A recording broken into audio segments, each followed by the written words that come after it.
Greetings, allow me to welcome you to For the Love of Fiction, a podcast dedicated to discussing story and character across a wide range of mediums. I am your host, Gavin Groves, and with me is my co-host, Mark Tobit. All right, dude, how you doing? I'm very well, mate. How are you? Same old, same old. Hey, so in this episode, it's going to be a bumper, action-packed, Marvel-tastic episode as we deep dive through the remit of a competitive format, the X-Men, the classic X-Men Marvel Universe characters, really close to my heart, very close to Mark's heart. It could be interesting, it could be volatile. So, very quickly, the X-Men, the very first issue of X-Men #1 was released in September 1963, created by Jack Kirby and Stan Lee. This was sort of a reaction to the current crop of superheroes, the success of Spider-Man, the Fantastic Four, Iron Man, the Hulk. Stan Lee wanted to take a different angle, didn't he, on his superheroes? Yeah. He wanted to have, rather than, I suppose Iron Man's not quite the same, but regarding like the Fantastic Four, the Hulk and Spider-Man, rather than be like transformed by an external source into a superhero with superpowers, he decided to go with the idea that they were actually, born that way. So, Mark, here's a little bit of trivia for you. So, do you know where the term X-Men actually comes from? My assumption was it was just tied in with Xavier's name. That's not true. Apparently, yeah. Stan Lee himself said that the reason why they were originally called X-Men is because they are extra men. They are human beings with extra powers rather than being like humans transformed. I see. Yeah, I know, right? I found that out today when I was doing my incredibly in-depth research. So I guess maybe the name Xavier came afterwards, after he named them the X-Men. So, I think it's very clear that the X-Men have always been a deeply allegorical concept. They've always been sort of a mirror to racial politics, especially in the 60s and the 70s. There's been comparisons of Martin Luther King, Malcolm X, the Sentinels being like a metaphor for like,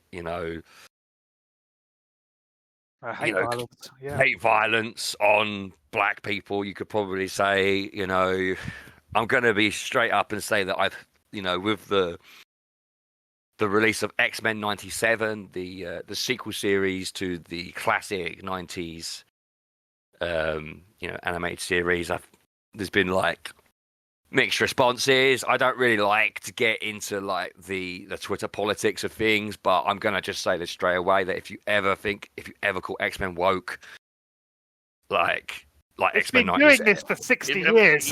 Yeah, the meaning of woke is to challenge preconceptions. It's to challenge preconceptions of race and gender. It's not just about incorporating politics into your media. It's about challenging those preconceptions, and X-Men has always been about that. Always, absolutely. And like the beauty of the X-Men, and I think this correlates to like lots of other great stories and great creations, is that this concept can be applied to so many different movements. It can be applied to feminism. It can be applied to sex, feminism and sexism. It can be applied to homophobia. It can be applied to, the development of the viewpoint on gender. It's just such an all-encompassing idea, and these characters can represent so many political ideals, and it can mean so much to so many people that with every decade, as the human race develops more and more and more ethically, the X-Men are able to represent that almost holistically, almost without change, just through interaction and interpretation. And I think that's one of the reasons why it's always been, such a potent, how to put it, a potent fiction, let's say. So I wanted to ask you, Mark, what was your first experience with the X-Men? Your first experience, I would say. With a capital X right there. Yeah. Well, I can't differentiate them in my mind, but I have two key moments when I actually started reading X-Men. Now, the first one would be taking us back to Fort Bay Library, the days when I used to go off by myself. I believe I mentioned it in a previous podcast, is where my first experience with comics were when I was able to walk down to the library by myself at the age of about 10 or 11. It's your origin story, isn't it? It's Yeah. almost like Fort Bay Library is almost like it's like the place where if you were a Marvel hero, you would have accumulated your powers if you weren't a mutant. Absolutely, yeah. There was a small corner there. They only had about 2 shelves of comics that were mishmashed. There was no real coherence. There was no runs of catalogs. It was just random. Not like today. Not like today, that's for sure. When if you go to our Southend Library, which is now the Forum, there's like 10 shelves of comics. Yep. Manga. They've got more ramshackle. And there's even their own manga section, which is incredible. It's just like how the times have changed. Yeah. Well, I do remember one specific comic I picked up at that point, which was actually it was a New Mutants book. Oh, really? Okay. That was a New Mutants versus Mojo, and it introduced me to a whole run of characters. A lot of them that stayed with me to some degree or another. Don't think they'll necessarily turn up in our future draft, but they were still distinctly interesting characters, such as Cypher, a warlock. And I was going to say, the New Mutants were an offshoot, weren't they, to the X-Men? Like, X-Men was so popular in the 80s and 90s that Marvel were like rinsing it, let's say. Oh, yes. And they had like 4 or 5 different like X-Men related titles. The Uncanny X-Men, obviously, and then X-Men in the 90s. But then we had the New Mutants and X-Force and then Excalibur as well. Yeah, British equivalent, yeah. Yeah, so, and the New Mutants, it wasn't like the idea of the New Mutants to be about like the really, really young generation, the brand next new generation. Yeah. Yeah, I think there was a Generation X title as well, wasn't there? Yeah, Generation X, I remember them, yeah. And a film. That was right, with Jonah and Husk and all those characters, yeah. I can't remember. And that kind of sort of like, I mean, I knew of the X-Men up to that point, but I'd never really read much of them. And this is one of my first times picking up a comic, and all these characters that had clearly distinct histories and everything, alluding to other characters and stuff. I mean, I knew who Wolverine was and stuff like that in passing through, but like cultural seep. The other way in which I came more into X-Men was also through Wolverine. Now, we used to have a comic shop in Southend. Oh, yes. And in that still comic there. shop, It's still there. Is it still there? It moved for the 5th time. Yeah, because the one I was upstairs in the Victoria Plaza is where I used to visit it. And what you used to get is you used to go in there and you'd see comics in plastic wrappers that you could just buy a comic, and they would often be collected series. And I used to want to get quantity over quality at the time. I was young, and I used to see these comics, these Wolverine Essentials, and they would be something to the tune of several hundred pages for the same cost of what you'd normally pay for an accumulated 4 issue. Thing is, they were all in black and white. Oh, I know the ones. Yeah, I know the ones. Essential, the Essential series. Exactly. Yeah. And I hated them. I bought 3 of them. I loved them because mainly because this introduced me to a lot of backstory on Wolverine that I wasn't previously aware of. I'll tell you something, right? Regarding manga, I'm quite okay with manga being in black and white. But with like Marvel comics, I've never been into that idea. I feel like it's cheating, like as in it's a cheap alternative. I've seen that. This added something to the story for me because these weren't stories of bright, colourful, in costume fighting bad guys. These were darker Wolverine stories, such as in the streets of Madripoor when he was disguised as Patch, and it was a much more. So I gave it almost a noir feel. So what? How old were you? Would you say when you first read an X-Men comic? I must have been about 11 or 12. I was quite old, considering I imagine that you were younger. And how old were you when you started buying these Wolverine Essential volumes, would you say? Around about the same age, man. Yeah. Oh, not far off. Okay. And yeah, I absolutely devoured them. They had so much in them that was alluded to even earlier stories. Because that's the thing about comics is they don't just hook you into reading to the future. They hook you into reading to the past as well. And you want to find out where these characters came from. And soon I was reading everything I could lay my hands on when it came to X-Men. So I didn't go too far into the past, however. I think Chris Claremont was pretty much where I sort of settled in terms of reading my first deep dive of comics. Truth be told, you're not missing much. I'm going to be honest. There's a reason why the series was cancelled, originally. But anyway. And that introduced me to all of the second generation of X-Men, the interesting ones, if you Yes. if you want to put a label on it. And ever since then, I've dipped in and out of X-Men all the way up to present day. So what about yourself, man? Where did you come in? So yeah, the very first issue of X-Men I read was actually X-Men issue 1. Man, that's a hard read. It is what it is, you know. So when my parents were together and me and my brother were kids, we lived in Picasso Way, which is on Picasso Way, which is off Constable Way. All the roads around there were named after painters. I always remember there was a Raphael Drive, but no Leonardo Drive or Michelangelo Drive or Donatello Drive, and that always used to make me very sad as a child. Actually, Mark, one of my school friends lived down Raphael Drive, and that used to really upset me. I used to be so jealous. It's strange things you can fixate on when you're a kid, isn't it? Yeah. So, but yeah, very young, obviously, definitely like between the age of like 5 and 7, I would say, maybe, yeah. And there was a doctor's surgery around the corner from us, run by Dr. Brown. And in the waiting area, they would have like, you know, toys and games and books that you would read. And amongst all the because the kids would read, and my dad would read in this case as well. And amongst this collection, there was this hardback, The Origin of Superheroes. I've actually looked for this book on eBay to try and find it, but it's quite expensive now. But there have been reprints, but I want the print that I read as a kid, obviously. But in this like hardback book, you had like the first issue or two of Spider-Man, the Hulk, X-Men. Not sure if it was 4 as well. I can't remember reading 4. And like when I was young, I was asthmatic. And like, I don't know, maybe I seem to remember being in there a few times. Maybe it was only like 5 times in like 5 years. Maybe, I don't know, but I can remember being there a few times. And yeah, you just always used to go and read it, you know? And obviously, as I mentioned before, my father was a massive comic book nerd. So I used to read his Avengers comics over and over again, which were John Buscema. But obviously, like the first issue of X-Men was Jack Kirby and Stan Lee, as mentioned earlier on. So yeah, you should just read that over and over again every time I was in there. So, I mean, I would say that was the first time I read X-Men until probably the animated series debut on TV. Because another, among the comic books that my dad would read, I mean, I was always into Iron Man as a kid, and my brother was always into Hulk. But between us, we used to read Spider-Man and Batman as well. My dad also had these books called the History of the Marvel Universe books. I've still got a few of them. I remember you lent some of them to me. Yeah.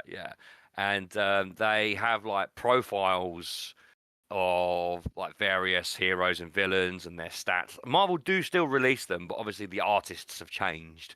But they were also loved those books, man. Seriously, they really scratched an itch for me in terms of like having a kind of an encyclopedic spread on every single character, all the obscure ones that you wouldn't have otherwise come across unless you had a specific story. Yeah, I used to read them over and over again, and over again. I would probably say that I have more knowledge about Marvel from those books than actually reading the comics. Yeah, because the condensed histories they gave you and everything. And... Yeah. It was like reading Wikipedia entries now, or the Marvel Wikipedia entry, but with artwork. And one thing I used to love is they used to incorporate panels from the comics, but minus the speech bubbles. That's right. And one thing I really love now is that when I go back and read some of the older comics, I have read a fair amount of older X-Men in research for this episode. Like, I'm seeing some of those older panels, especially the John Byrne panels, which are like iconic as hell, and like seeing them in the comics and going, oh fucking hell, I remember this panel. But so yeah, there was that. And then I would say that my knowledge of X-Men was kind of like limited for years and years and years. I knew the characters, I knew who Cyclops was because of like those issues. I knew the majority of the X-Men characters because of these Marvel Universe books. But my dad didn't have every volume. He didn't have the last 2 volumes, meaning I never got to read about Wolverine. But I'd seen pictures of Wolverine. I remember in the first volume of the Marvel Universe, there was an article on adamantium, and I had no idea. And there was a picture of Wolverine there, and I had no idea who he was, which is kind of crazy when I think about it now. A time when you didn't know who Wolverine was. That could divide your life, can't it? The time before Wolverine and the time after. Absolutely. So I would say that my X-Men Awakening would have been seeing the animated series, for definite, the classic animated series. You know, eventually we will do our top 5 90s animated cartoons, and I can tell you straight up, that'll be tough, because that basically means choosing between Batman the Animated Series and X-Men the Animated Series, as far as I'm concerned, and that is a very hard choice for me, very, very hard. But yeah, the X-Men Animated Series was like a massive event. We all know, well, fans know that the X-Men is kind of like a soap opera superhero story, right? Mm-hmm. You know, like by this point, by the time that Stan Lee had written X-Men issue 1, he was already writing Spider-Man. Spider-Man was a massive success. The difference between Spider-Man and the other superheroes was that Spider-Man had like relatable issues because he was a teenager, correct? Yeah. And so basically what he did with the X-Men was create 5 characters with relatable issues, because they're all kids in a school, basically, aren't they? For a superhero school, let's say. And I don't know if you remember this or not, Mark, or realize this, but like the original X-Men animated TV series was actually quite revolutionary for having like series long story arcs with a beginning and a middle and an end, and then mini stories sort of dotted about it, which was not really the norm for like kids TV in those days. Yeah, there were very few series that I've usually normally had some sort of status quo element where sort of like you had the beginning, middle, end in the one episode, but actually having stories that spread over multiple episodes was a bit of a rarity. Yeah. I mean, even Batman the Animated Series didn't do this. Nah, but they had 2-parters and stuff like that, but nothing else. Yeah. Well, in season 3 of X-Men the Animated Series, they spend 10 of the maybe 15, 16 episodes on the Phoenix and Dark Phoenix saga. The whole thing. Bloody hell. I remember the main story in season 1 was the Sentinels, and then there's a few Magneto episodes, and then they develop Mr. Sinister at the end as a teaser, and then Mr. Sinister is like the main villain in season 2, and then there's a bunch of Apocalypse episodes running through it. So yeah, this TV show was like big for a lot of kids. Did you watch it? Of course, man. Yeah, absolutely. I mean, it was on BBC One, wasn't it? Yeah, children's television. I actually went. I couldn't remember, and I went onto Reddit and asked a few people on there, and they said Live and Kicking on BBC One. And I went on YouTube and looked for some episodes of Live and Kicking and found it. So yes, it was on Live and Kicking on Saturday mornings. And that was one I used to make time for on a Saturday morning. If nothing else, for that intro sequence, man. Everything about that was just got you pumped. I mean, that was the whole point of cartoons. I mean, it kind of called back to those days of Thundercats and the like, where the intro sold you, and then the show itself was pretty good as well. Best animated intro ever for a kids cartoon, do you think? Yeah. It tells you everything you need to know in that intro sequence of these maligned characters that are pushed to the edge of society behind chain link fences and running from authority figures. And with the explosions and with Wolverine popping his claws, it gave you everything you wanted. And it promised so much more.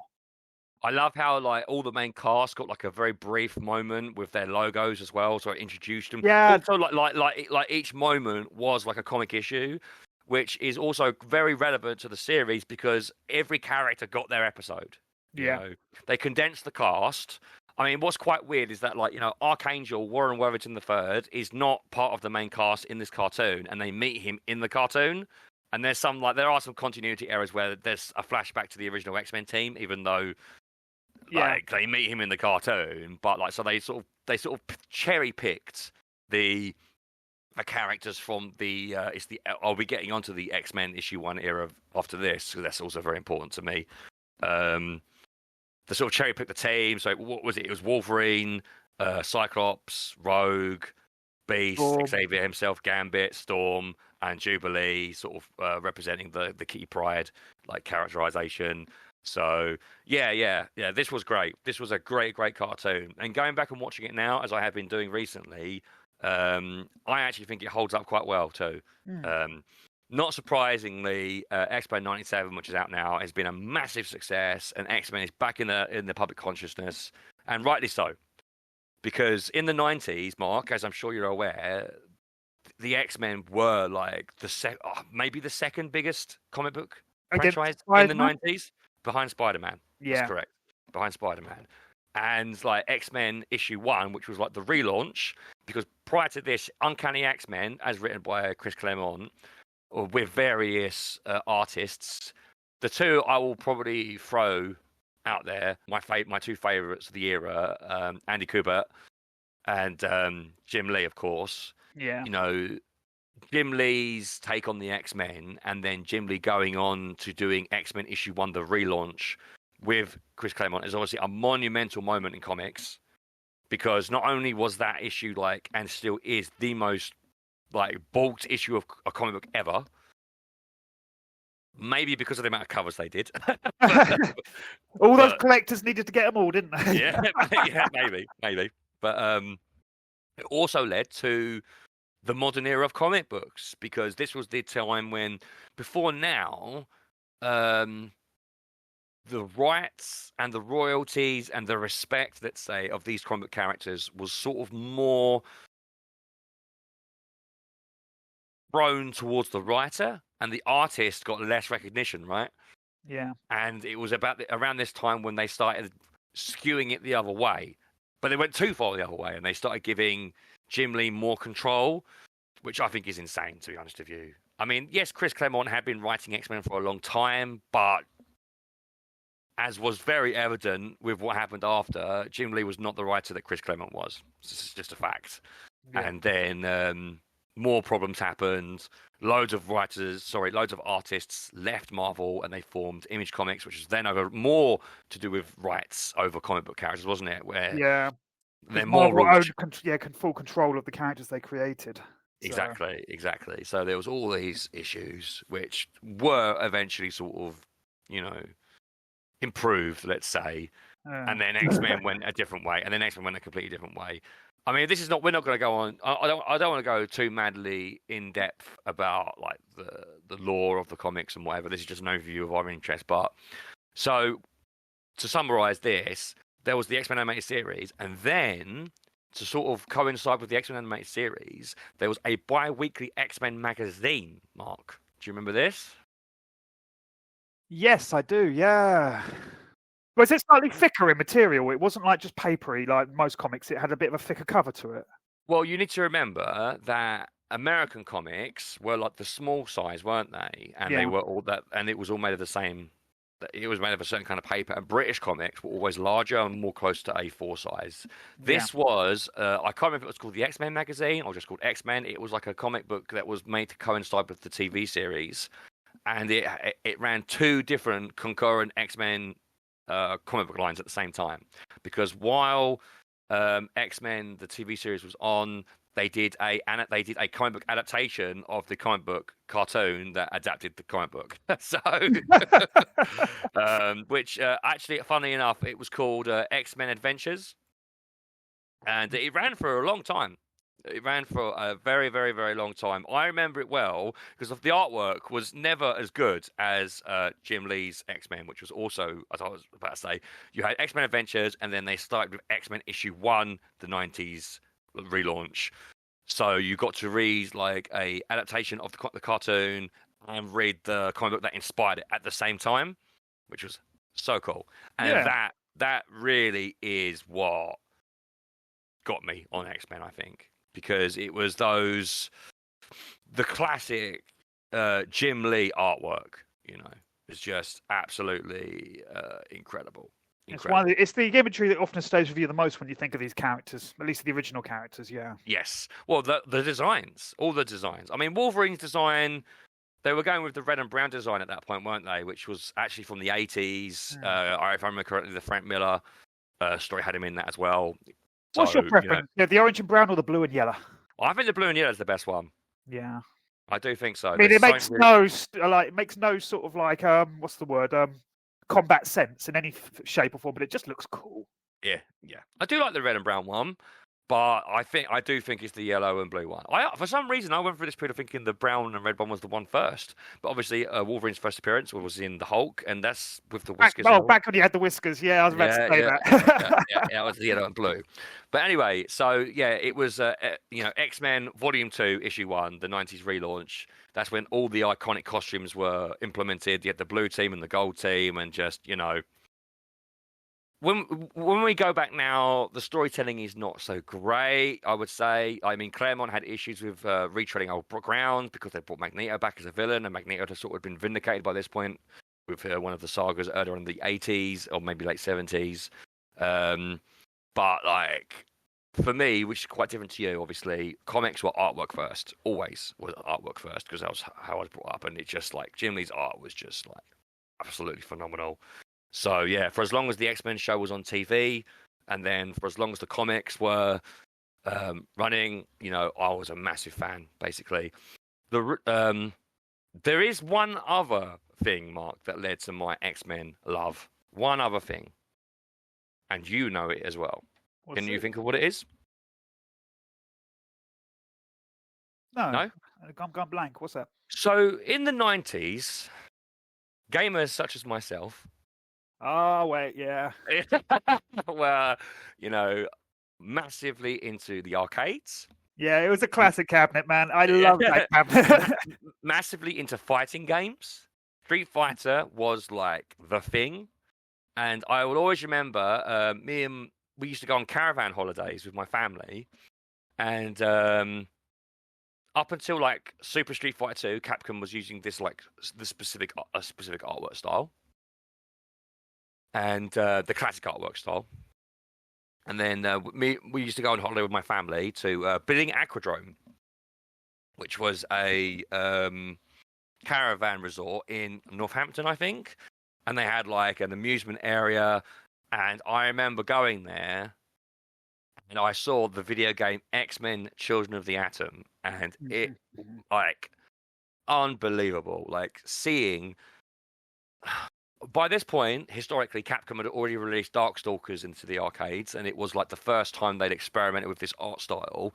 And then they took this over-stylized anime style into this Marvel superheroes-based fighting game. And so we had like Cyclops, we had Wolverine, Psylocke, Silver Samurai, Omega Red, Storm. In this one-on-one fighting game, this is the first time we had like the giant, screen-filling supers, the super jumps. Colossus was in it as well. They had a lot of the voice actors from the cartoon. So Cal Dodd voiced Wolverine. How many times have you heard Wolverine go Royal Flash? Well, that's in a minute. That's in a minute. Oh yeah, I'm getting ahead of myself, aren't I? You're getting ahead of yourself. And so, yeah, me and my brother, absolutely played the hell out of this game. I remember us trying to complete it over and over again because the last boss was Magneto, and it was so hard I couldn't beat him. So, yeah, this was, incredible. And then they released Marvel Superheroes, which was similar engine, but with, Iron Man, Captain America, and the next game after that. Finally, Capcom gave us what we wanted. For some reason, they decided to combine Street Fighter with X-Men, and they gave us X-Men versus Street Fighter. And, oh, my God, what a game, Mark. He played the shit out of that game, man. Oh my god. Ryu and Cyclops, Chun-Li and Rogue. They had all the voice actors from the cartoon. I'm sorry, yeah, but I'm sure we'll be talking about this in a bit. But Cyclops was a bit of a badass in this game. I always remember him going, "Behold!" and then doing the screen-filling optic blast. That was badass. Yeah. Something that's been pointed out recently, actually, in the discussion of this game because of the X-Men 97 TV series, is that, all of the X-Men, when they do their special moves, they do an X symbol with their hand before they do their super move. And it's true, they do. But I never noticed that. Yeah, it's so cool. But yeah, so I'm not going to go into too much detail about this video game because, we'll be here forever. But, this game was a dream come true. It had all the characters. I mean, Rogue could, kiss her opponent and steal their special fucking moves. I mean, how amazing was that? It was just so great. Such a great tribute to the TV show, such a great tribute to the comics. It was also accurate. The music was amazing. Apocalypse was the boss, same voice actor. Slotted in all perfectly, didn't it? It's just two franchises you wouldn't have thought of having a connection actually fitted together surprisingly well. Still to this day, one of my favorite video games of all time, despite the fact that like we've had Marvel Superheroes versus Street Fighter, Marvel vs. Capcom, Marvel vs. Capcom 2, Marvel vs. Capcom 3, Marvel vs. Capcom Infinite, all these other games that have come since. There's just something about the music, the art, the character selection in this game. I just absolutely love it. I own. It was ported to PlayStation, but because the PlayStation couldn't handle fucking 2D sprites, because it was a pussy machine when it came to that. Like, there wasn't a tag mode. That's one of the key moments of being able to do your tag and follow up with another super, wasn't it? Exactly. Well, yeah, you could do your supers at the same time, couldn't you, in this game? Yeah. Yeah. The only way you could do tag mode in the PlayStation version was if you picked Ryu and Ken versus Ken and Ryu. It's the only way. Yeah. The Sega Saturn version, though, did have the tag mode and is arcade perfect, I believe. Which I own, and it was released in Japan only. But obviously, you can play this game on emulators. I'm saying this now, on the off chance, if anyone from Capcom is listening, for God's sake, release a retro compilation of these games. I want them all. I want X-Men, I want Children of the Atom, Marvel Superheroes, X-Men vs. Street Fighter, Marvel vs. Street Fighter, all in one package. Give it to me. Give it to me now! I want these games. I will pay for these games. I will, so many people are playing them on emulators. They've released Marvel vs. Capcom, like re-released it like a couple of times, or Marvel vs. Capcom 2 it was. Just give us a compilation of these games, for God's sake. Do it. Anyway, enough of that. So let's take a break, Mark, I think, unless you've got anything else to say about our initial... Well, actually, there is one little thing, actually, we could add to this, Mark. Movies were also... Because X-Men was so massive in the 90s that the X-Men live-action movies were really what kick-started the modern era of superhero movies. Would you agree with that? I think someone opened the door in terms of Spider-Man, was it not? And then X-Men properly kicked it in. I want to say X-Men was before Spider-Man. Well, first Tobey Maguire? Before... Yeah. I want to say it was. Tricky to say. I'm going to look it up right now. I still remember that trailer sequence where X-Men, you see... X-Men 2000. Right. This is great podcasting. Yep. God's sake, it's giving me no way home. Ha. I want to say it was 2001 or Fair 2002. Enough. They were close together, but... They were close. Because one's Fox, one's Sony, isn't it? 2002. So, yeah.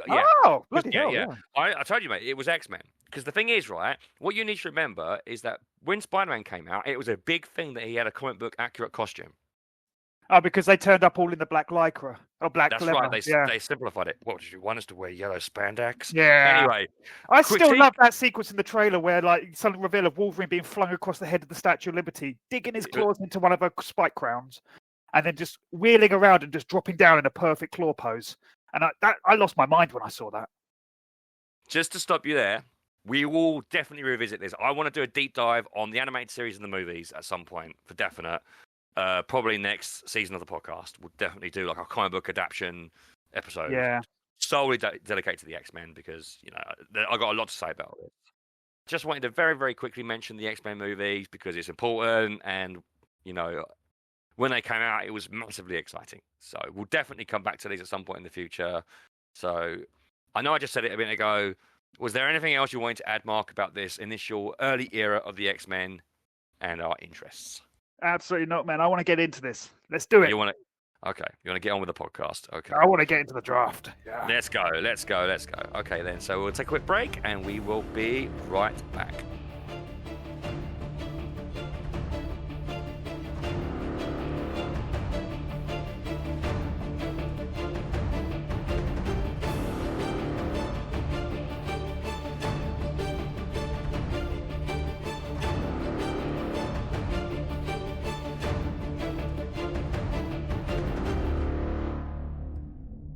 Welcome back to the podcast. So, finally, this is an idea, Mark, that we've been discussing for a long time. I know that originally we were going to do this about Batman, then you suggested X-Men, and it just seemed to work out perfectly with the release of X-Men 97 to get us all in the mood. This is a format that I have stolen, so if it's not stolen, it's homage. If there's the slightest chance that any of the podcasts that I have stolen this format from are listening, it is because I am so deeply enamored with your podcast that I just had to copy it, So this is the draft format. So to put it in simplest terms, it's a turn-based competition. I suppose you could think of it metaphorically that myself and Mark are like the head writers, designers, whatever, owners of these film studios, and we are going to vie with Marvel for the rights to the X-Men license, and we're going to release our own X-Men cinematic universes. I can't really say who's more Sony and who's more Disney. I hate both companies. I'm just gonna whatever.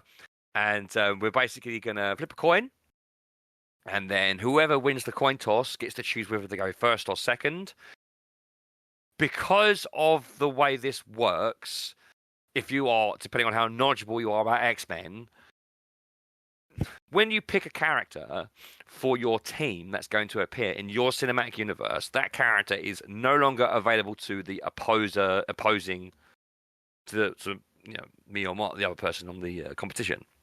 So what that means is there's an element of, I suppose, luck based on certain picks, because there are certain picks that are, let's say, like mandatory, aren't they? Mm-hmm. So we'll do a coin flip. Whoever wins the coin flip gets to choose whether they go first or second. The person that goes second will get to choose 2 characters, and then they alternate back and forth from there. They alternate back and forth. That's right. So, long story short, I will. Actually, it's not a long story short. I'll explain the categories. So, basically, if I can find my document, there we go.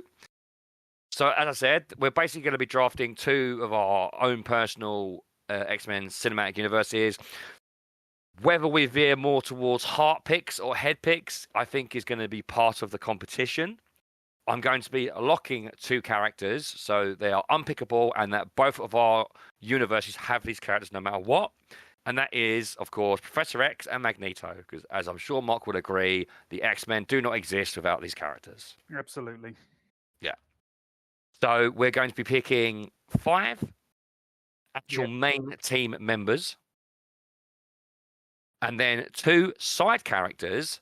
So, I mean, this could be anything from Cable, and whatever, and maybe Legion, Xavier's son, just characters that don't exist in the villain remit or the main team remit that have have importance to stories. Gyrick, for example, is a villain actually, but then you could go with Kelly. Senator Kelly could be a side character if you wanted to go in that direction. And then we're going to pick 1 main villain. So they could be, Apocalypse, Dark Phoenix, whatever. 2 side villains, I guess, whether or not you want this to be like part of a team or a setup villain, it's up to you. There's going to be 2 free picks, which means you can pick any 2 characters from any of the other categories. So if you wish, Mark, you can have a 7 character team, or you can have a 5 team villain. Up to you. And then finally, 1 character as a crossover character. So that can be any character from any other Marvel property. And so once we've picked from every category, I guess I'll put a poll up, and then, well, hopefully we have enough listeners to vote and make it interesting, eh? Yeah. So in the grand scheme of things, though, this is just an excuse to talk about the characters just sort of dressed up in an interesting format. Yeah, we can gush about our favourite characters. Absolutely. A bit of friendly competition too. Well, we'll see about that. We'll see how it pans out. Okay, so I'm going to do the coin flip, Mark. You can call it. I'll go heads. Tails. So, wow, that's interesting. I'm going to go second. I see. So, would you like to give us your first pick, Mark? Okay, so I put some thought into this because I knew that if I went first, I'd have to make a strategic pick. And I was trying to work out which would be the best hero to go for in this. And enough little more thought, and I realised something that I've said before on this podcast, that I feel that sometimes the heroes are defined by the villains they face. Mm-hmm. To that end, my first pick is going to be my main villain. And I'm picking Apocalypse Man. I'd say what? Oh, I said it a minute ago. There are certain characters that were must picks, and for my money, this is this is a big pick in my opinion. I mean, you can talk about Magneto being the defined villain of the X-Men in the early eras. Yeah, I felt Apocalypse somewhat took over from that role in later decades. En-Sabah-Nur, as his original Egyptian name was created in 1986 by Louise Simonson. And this is a character that's come back multiple times. He has abilities. Often his abilities are somewhat dependent on the plot. He is capable of a lot of like telekinesis, telepathy, body manipulation. And he also has a very messiah figure that runs a cult, often accompanied by 4 horsemen. These multiple X-Men have been drafted into this position in the past where he can brainwash them and turn them into his loyal soldiers. Notable example would be Angel being converted into Archangel. And this is a character that's always had the firm belief of the survival of the fittest. He firmly believes that mutants should rule. Humanity should be wiped out because mutants are the fittest of the species. And to this end, he has attempted to inflict genocide on the planet in the interests of mutant kind.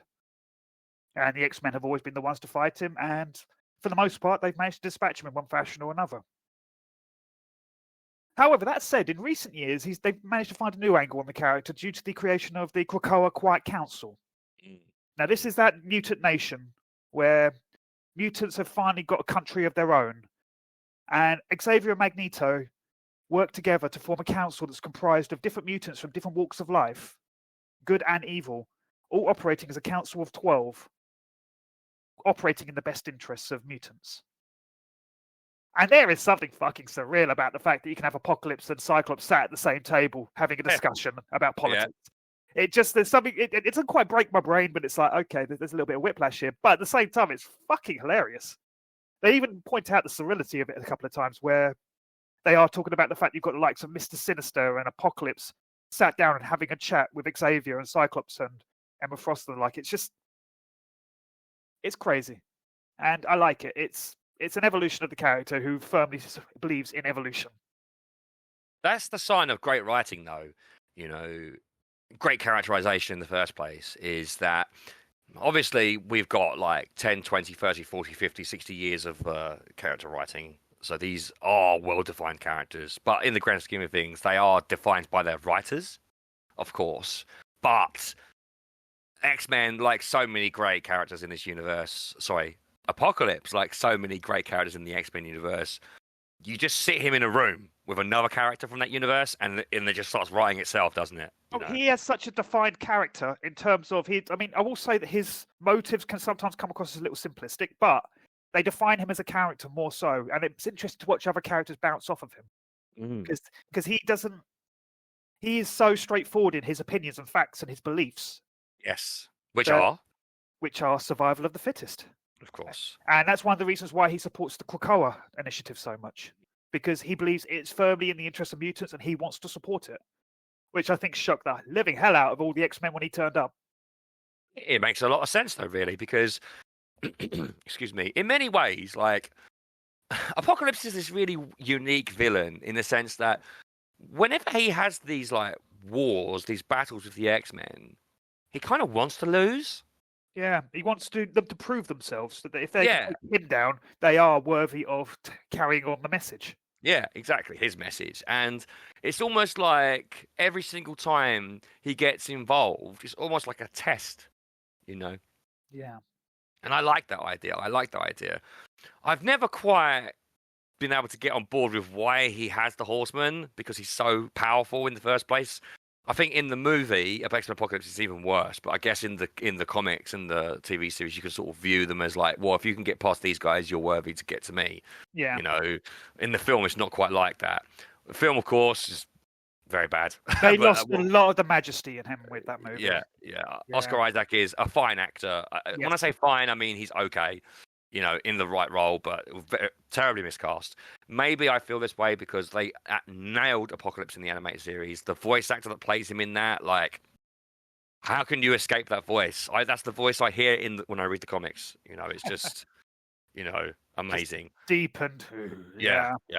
They sort of, he has that like echoes, like repeated effect that they sometimes sort of switch him to in the live action movie, but it just doesn't work. But anyway, as you're saying, he's an idea-based character. Isn't he? Like Magneto, he has an idea that you can understand. He's not necessarily a villain on paper. It's just that he has this strict belief system that he adheres to. Yeah, his idealism has taken him beyond his morals. Well, that's right. He was an Egyptian, wasn't he? Like the world's first mutant. And then, what was his original power? His mutant power? Can you remember? Is it actually defined? I can't remember. It probably is in some sort of like origin story. I can't remember off the top of my head. I will be honest. I was going to say, because he's got so many other powers because of that celestial body that he's got, which he he gets, doesn't he, later on in his origin story?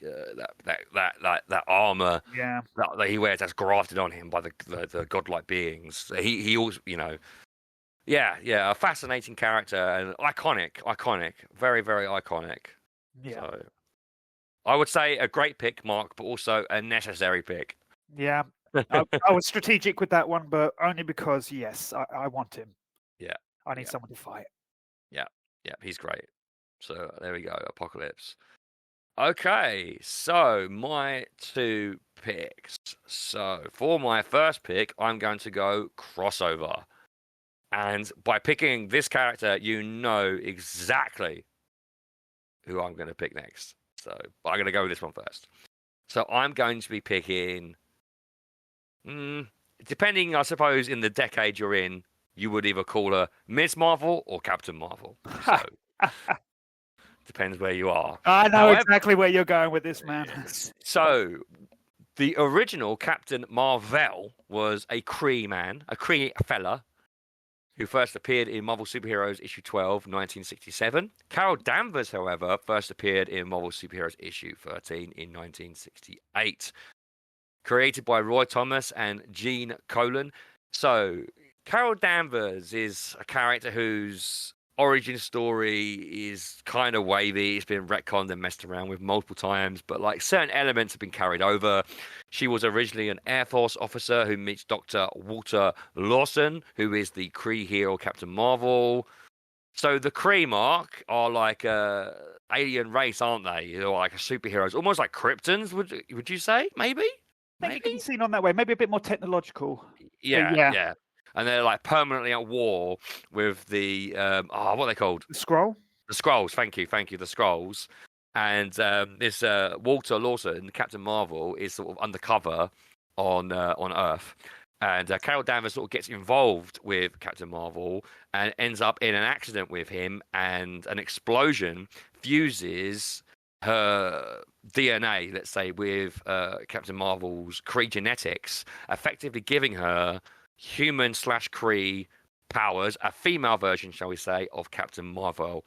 Now, this basically makes her Superwoman, right? At this point, she's essentially, borderline indestructible. She can fly, she can punch buildings. I know over time, they sort of develop her powers more and more and more, especially with the later revisions. But the era that I'm talking about more so is this era. However, what I actually think would be quite interesting, because I didn't mention this earlier, but I would like us to try and weave a narrative with our picks. Over time, this character was improved, let's say, because Carol Danvers was never popular. Her issue was cancelled very, very quick. Her series was cancelled very quickly. They brought her back, late 90s, early 2000s, and the version that we know today, played by Brie Larson, sort of comes from this second Genesis. Brie Larson's Captain Marvel is basically on the way out, it seems, as of recording of the Marvel Cinematic Universe. I heard recently that story's done. Yeah, I heard recently that like Ant-Man 3 and Captain Marvel 3 have all been cancelled. Brie Larson's been a very controversial figure for whatever reason, and when even asked about whether she's going to come back, she can't even give you a straight answer. I think a clean sweep is on the horizon for the Marvel Universe in the near future. A fresh start. I would like it if they paid her a lot of money to reprise Captain Marvel one last time for an X-Men outing. For an X-Men outing, so that then I can have my second pick. Yeah. Which is, of course, Rogue. Now, Rogue has been a character that has been very much in the spotlight recently, to say the least. I don't know how much attention you've been paying to social media, Mark, but... I don't even go on social media, man. I'm not familiar with it. I forgot about that. Yeah. All you need to know is that certain assets to do with Rogue have been discussed at great length recently. Only recently? Oh. Yeah, well, especially with the release of X-Men 97, but that's not what we're here to talk about. What I'm here to tell you is that Rogue is a massively popular character, has been popular forever, whether or not Marvel have done right by her or not. She's always been in the fans' hearts. I like to say that's probably more because of Len Ozar's performance in the animated series, but... she always had an endearing storyline. Let's go through it quickly. So her first appearance was in the Avengers Annual number 10 in 1989. She was created by Chris Claremont and Michael Golden. So Rogue was originally supposed to appear in Miss Marvel, but Miss Marvel was cancelled because of the popularity declining, which I just mentioned. So she was actually held off until Marvel Superheroes 11, where Ms. Marvel was sort of killed off screen, which is kind of wild. They basically find Carol Danvers comatose and lifeless, and they don't really know who she is, they don't know what happened to her. It's like it's the Chekhov's gun. They're setting up who could have killed Ms. Marvel, who could have done this. And then Rogue's first actual appearance is her fighting the Avengers, in which she fights them all and, survives, let's say. If I remember correctly, she absorbs Thor's powers. Rogue's ability is to absorb the life force, powers, and memories of other characters. This means that she's kind of wavy, I would say, in terms of what her powers can do. But basically, if you absorb the powers of a god, that makes you a god. She's got the capacity to be the most powerful X-Man. Yeah, exactly. I mean, if I remember correctly, she's tried to absorb Apocalypse, and Apocalypse, you can't do that because it overwhelmed her, didn't it? Yeah, it completely overwhelms her. It's just too much for her to take because the man's insane. Let's be honest. But so she fights the Avengers. She survives. She's part of the new Brotherhood of Evil Mutants, which is led by Mystique, and over a certain period of time, Carol Danvers' consciousness, which is permanently absorbed into her, starts to make her crazy. Now, because she's permanently absorbed Carol Danvers' powers, it means she also has a Kree skill set. So she's nigh on invulnerable. She's got super strength and she can fly. This is a jack of all trades, master of everything character. Let's be honest, Mark, near enough. Well, apart from being a master of her powers, because she cannot control her powers. So this is important to her origin and her characterization. There's been some retcons here and there, but the basic idea is that her powers manifested when she first became intimate with her boyfriend Cody, and she puts him in a coma, and she freaks out. In some continuities, she's driven out of her home, kicked out by her dad, or she runs away, depending on where you are. But long story short, she's taken in by Mystique, who becomes her surrogate mother, and takes advantage of her in that regard by making her into a soldier. Yeah, but I mean, over time, you do sort of get the impression Mystique cares about her, though. There is a certain sort of affection between the two in terms of... Yeah. So she fights alongside the Brotherhood of Evil Mutants, and then obviously, as I said, Carol Danvers' consciousness starts to actually try to fight for control over Rogue. If I remember correctly, at one point, Carol Danvers actually takes over Rogue's consciousness, and she ends up wearing the Miss Marvel costume, which they did away with because no one liked it. Because let's be honest, it was a bad idea. But the idea of that consciousness in her mind constantly struggling with her, there's some great issues where she's literally fighting this crazy zombie version of Carol Danvers, and it's driving her insane. And this sort of conflict is sort of what formulates the character. This is a character with so many issues and trauma. Trauma. Yeah, I think that's what I mean. the costume, Jim Lee's redesign. I mean, there was the Outback period, which she had like the bodysuit with like the green leotard and that, which is probably most people's second favorite costume. But like for me, it's the yellow and green X-Men jacket, massive hair, headband. The Jim Lee redesign of the 90s. Yeah. It just I'll say this: when some people describe a woman as being a bombshell, Rogue is one of the first people it makes me think of when I think of the term bombshell applied to a woman, because she is a force to be reckoned with.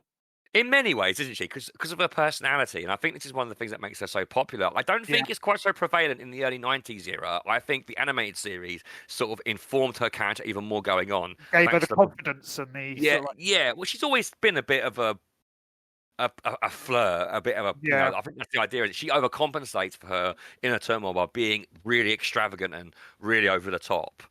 And but that's what makes her fun as well. Like when she's like running around, like flirting, blowing kisses, and then punching fools across the planet, it's kind of endearing and fun at the same time. It's something awesome about it, Superman does it, and he's like kind of doing it and he's got this like holistic, this completely like, how would you say it? Like he's not upset about doing it. He does it because he has to do it, because he believes in truth and justice and whatever. It's got that stoic aspect. Maybe you'll get a wink to the camera and that's it. Yeah. Whereas Rogue, it's not a wink. It's a wink and a kiss. Yeah, blow a kiss. And a blow and a kiss as well. She's just like, just so fun, really. Yeah. But then you get those moments when she has got to deal with the trauma. She's got to deal with the trauma of her powers because she can't control them. She's got to deal with the fact that Mystique is her mother. She's got to deal with the trauma of, Carol Danvers in her mind. And then I was just about to mention the silhouette. Like comic characters have always been about the silhouette, haven't they? Like these characters have got to look appealing, and you've got to know who they are just from seeing the silhouette. And there is that silhouette of Rogue, which is, whereas Storm and her and Jean Grey all sort of wear, in the 90s anyway, sort of wear similar bodysuits. There's like the thigh-high boots that sort of stick out, and there's that jacket and the long hair and the bandana that give Rogue like that shape, that look that is so iconic. And I just absolutely love this character. I've absolutely loved her, especially since the animated series, There's been like different interpretations of her over the years, and they've changed her quite a bit. What they did to her in the live action movies, it kind of made sense. Because Rogue sort of plays the part of Kitty Pryde and Jubilee, the newcomer, but they chose a character with the most dangerous, most traumatic powers, didn't they? Which it made sense. It gave her vulnerability, but at the same time, what we see before, it robbed us of the Rogue we love. Yeah, and aside from the fact that this is a massive heart pick for me, I want to see Rogue done properly on the screen. I want someone to do Rogue properly. I want to hear the Southern Belle flying across, screaming Yahoo, calling him sugar, whatever. You all look like a long-tailed cat down there, Cyclops. All the classic lines, all new versions of it. And I want to see her punching fools, punching turkeys, flipping sentinels, just doing it all. Because one thing I've always loved about X-Men is that, especially with the animated series, they were very smart about this. The girls are literally as powerful, if not more powerful, than the guys. And I don't think. I mean, maybe Colossus might be on the same level. Cyclops, maybe, but they're the only two that can fly as well, which is really interesting. But this is a super powerful character with a great backstory, great characterization. If she's your cup of tea or not, I imagine she might grate on some people. Who knows? And I really, really think it's about time that she was done properly. She's also a character that has got interesting relationships with other characters. There's obviously a weird kind of, a mutual respect between her and Wolverine. Do you remember this, Mark? Yeah. There was a strange sort of like a connection there. Not romantic, but... No. It's because when Rogue first went to join the X-Men, everyone said no. No way, because they fought her multiple times. And Wolverine is sort of always used to being the outsider, always the one who sort of doesn't quite get on with everyone else. So I think, which is also the reason why he's like the surrogate father figure, isn't he, to like Jubilee and he recognises people that have had trauma because he knows what it smells like. So. Yeah, literally. And there's also the sequence of events where like Rogue helps him save his wife-to-be, Mariko, as well, which gets them on board with each other. And I like the fact that like there are many situations over the narrative, various narratives where they have these character moments. And like I said earlier on when you were talking about Apocalypse, sometimes you can just sit characters together and let them talk and it will just write itself. And Rogue is another great example where you can sit her with Wolverine, and they'll talk. She almost anyone in the team. But obviously there's the relationship with Gambit, give or take. I'm okay with it. There's obviously another character, Mark, that she's had relations with, and that is, of course, Magneto.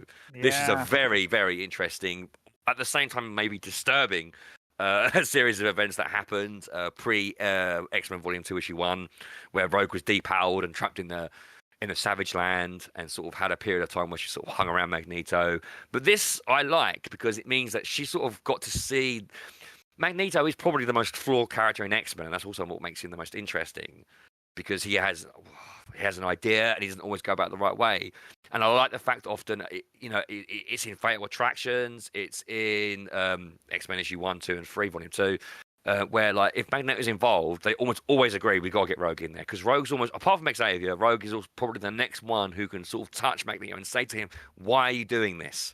And almost all the time. Reach him on a more emotional level. Yeah, that's right. And almost every single time, Magneto sort of reacts to her, and I like that. I like the fact they have that connection. So, as of now, I have not seen X-Men 97. Have you watched it yet, Mark? Not yet, no. I'm waiting. I want to binge it all in one go. Yeah, I do. I have seen that they are already setting up some really interesting character dynamics for this show. And it's very smart to do that with this character. That's all I'm going to say. So, I'm all about characterization. I'm all about conflict between characters and emotional conflict. And for me, Rogue represents probably the strongest combination of all of these elements, apart from maybe Wolverine and a few others in the X-Men team. So for me, she absolutely must be my first team pick. So that's Rogue. Yeah, man. It was a good choice. Okay, what's next for you, sir? Well, the next one's going to be a head pick and a heart pick. Okay. And the fact that this guy was going to go to one of the or other of us very quickly, and I've decided I want him. It's my man Wolverine.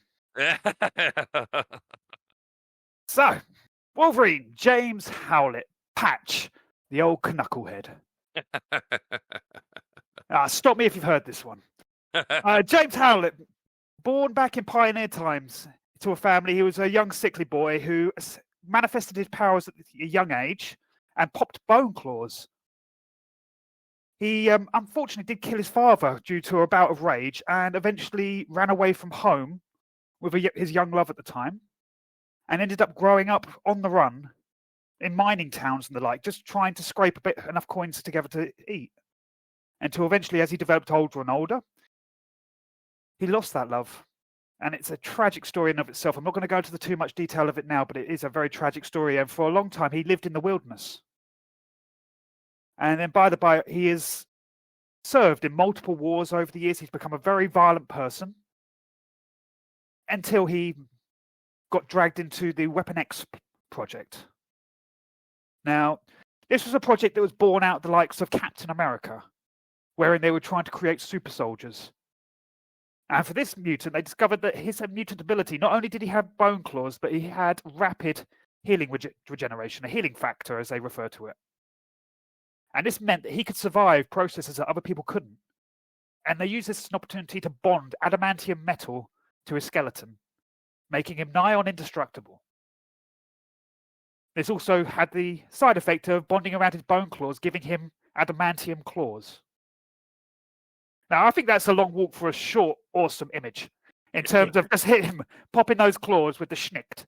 Yeah. And yeah, there's something immensely cool about that image. I mean, he originated back in 1974. All this story hadn't been established at that point. He just turned up in a random Hulk issue as the Wolverine in that blue and yellow we were talking about earlier on with the whiskers.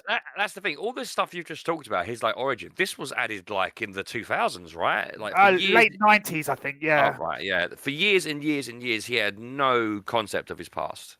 None. And at times, I think the first idea for him when he was first created was that he was going to be an actual Wolverine that had been evolved into a humanoid state by the High Evolutionary.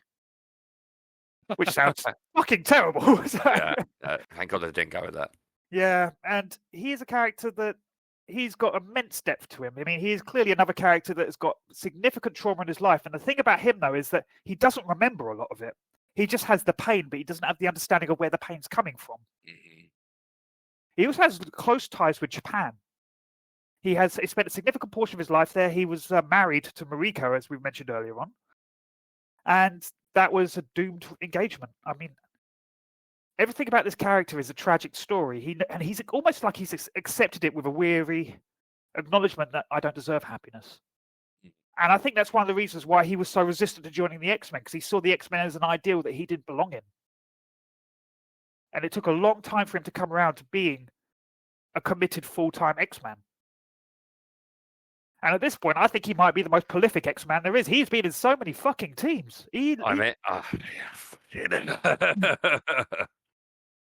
mean, there's a thing called X-Men publicity where they used to sort of like put Wolverine on the front cover, even if he only showed up for a panel or two, because they knew that it'd triple the sales of whatever comic he was selling. Yeah. Because he was fucking loved. I mean, the fans love Wolverine. And he's been involved in so many different stories, whether it be the likes of when he had his bones ripped out by Magneto. Because at the end of the day, Magneto's a fucking master of metal. I don't think adamantium's got any iron in it, so I don't know if the magnetism would work, but you don't question things like that when you're watching Wolverine get his metal ripped out of his body, which is a traumatic image in and of itself. That was a horrible scene of seeing him. So that's Fatal Attractions, isn't it? Which is late 90s. And then that led, because of the removal of the metal, his healing factor went into overdrive, because it turns out adamantium is toxic to humans and mutants. And it had been dealing with the adamantium poisoning all this time. And now with the removal of that, it went into overdrive and it reverted Wolverine to a feral state where he became a lot more sort of like animalistic. That period of time where he was wearing a bandana, it was fucking terrible is what it was. I think they actually wrote that quietly out of the story without any explanation shortly after. Then he got his metal put back into his body because everyone loves it more when he's indestructible. Of course. And any version of X-Men, any Elseworld or Elseworld equivalent, or any sort of like team over the last 30, 40 years will have Wolverine involved in some fashion or another. Too popular and too iconic, isn't he? That's what it is. Yes, he is the defining X-Man, as far as I'm concerned. But that's not to get away from his individual stories, his crossovers with other heroes in the Marvel Universe as well. He is interacting with just about everybody at this point. And, yeah. I fucking love him, man. He's a defined character of the X-Men, and if I was going to have a first pick for a team, he was always going to be the first pick.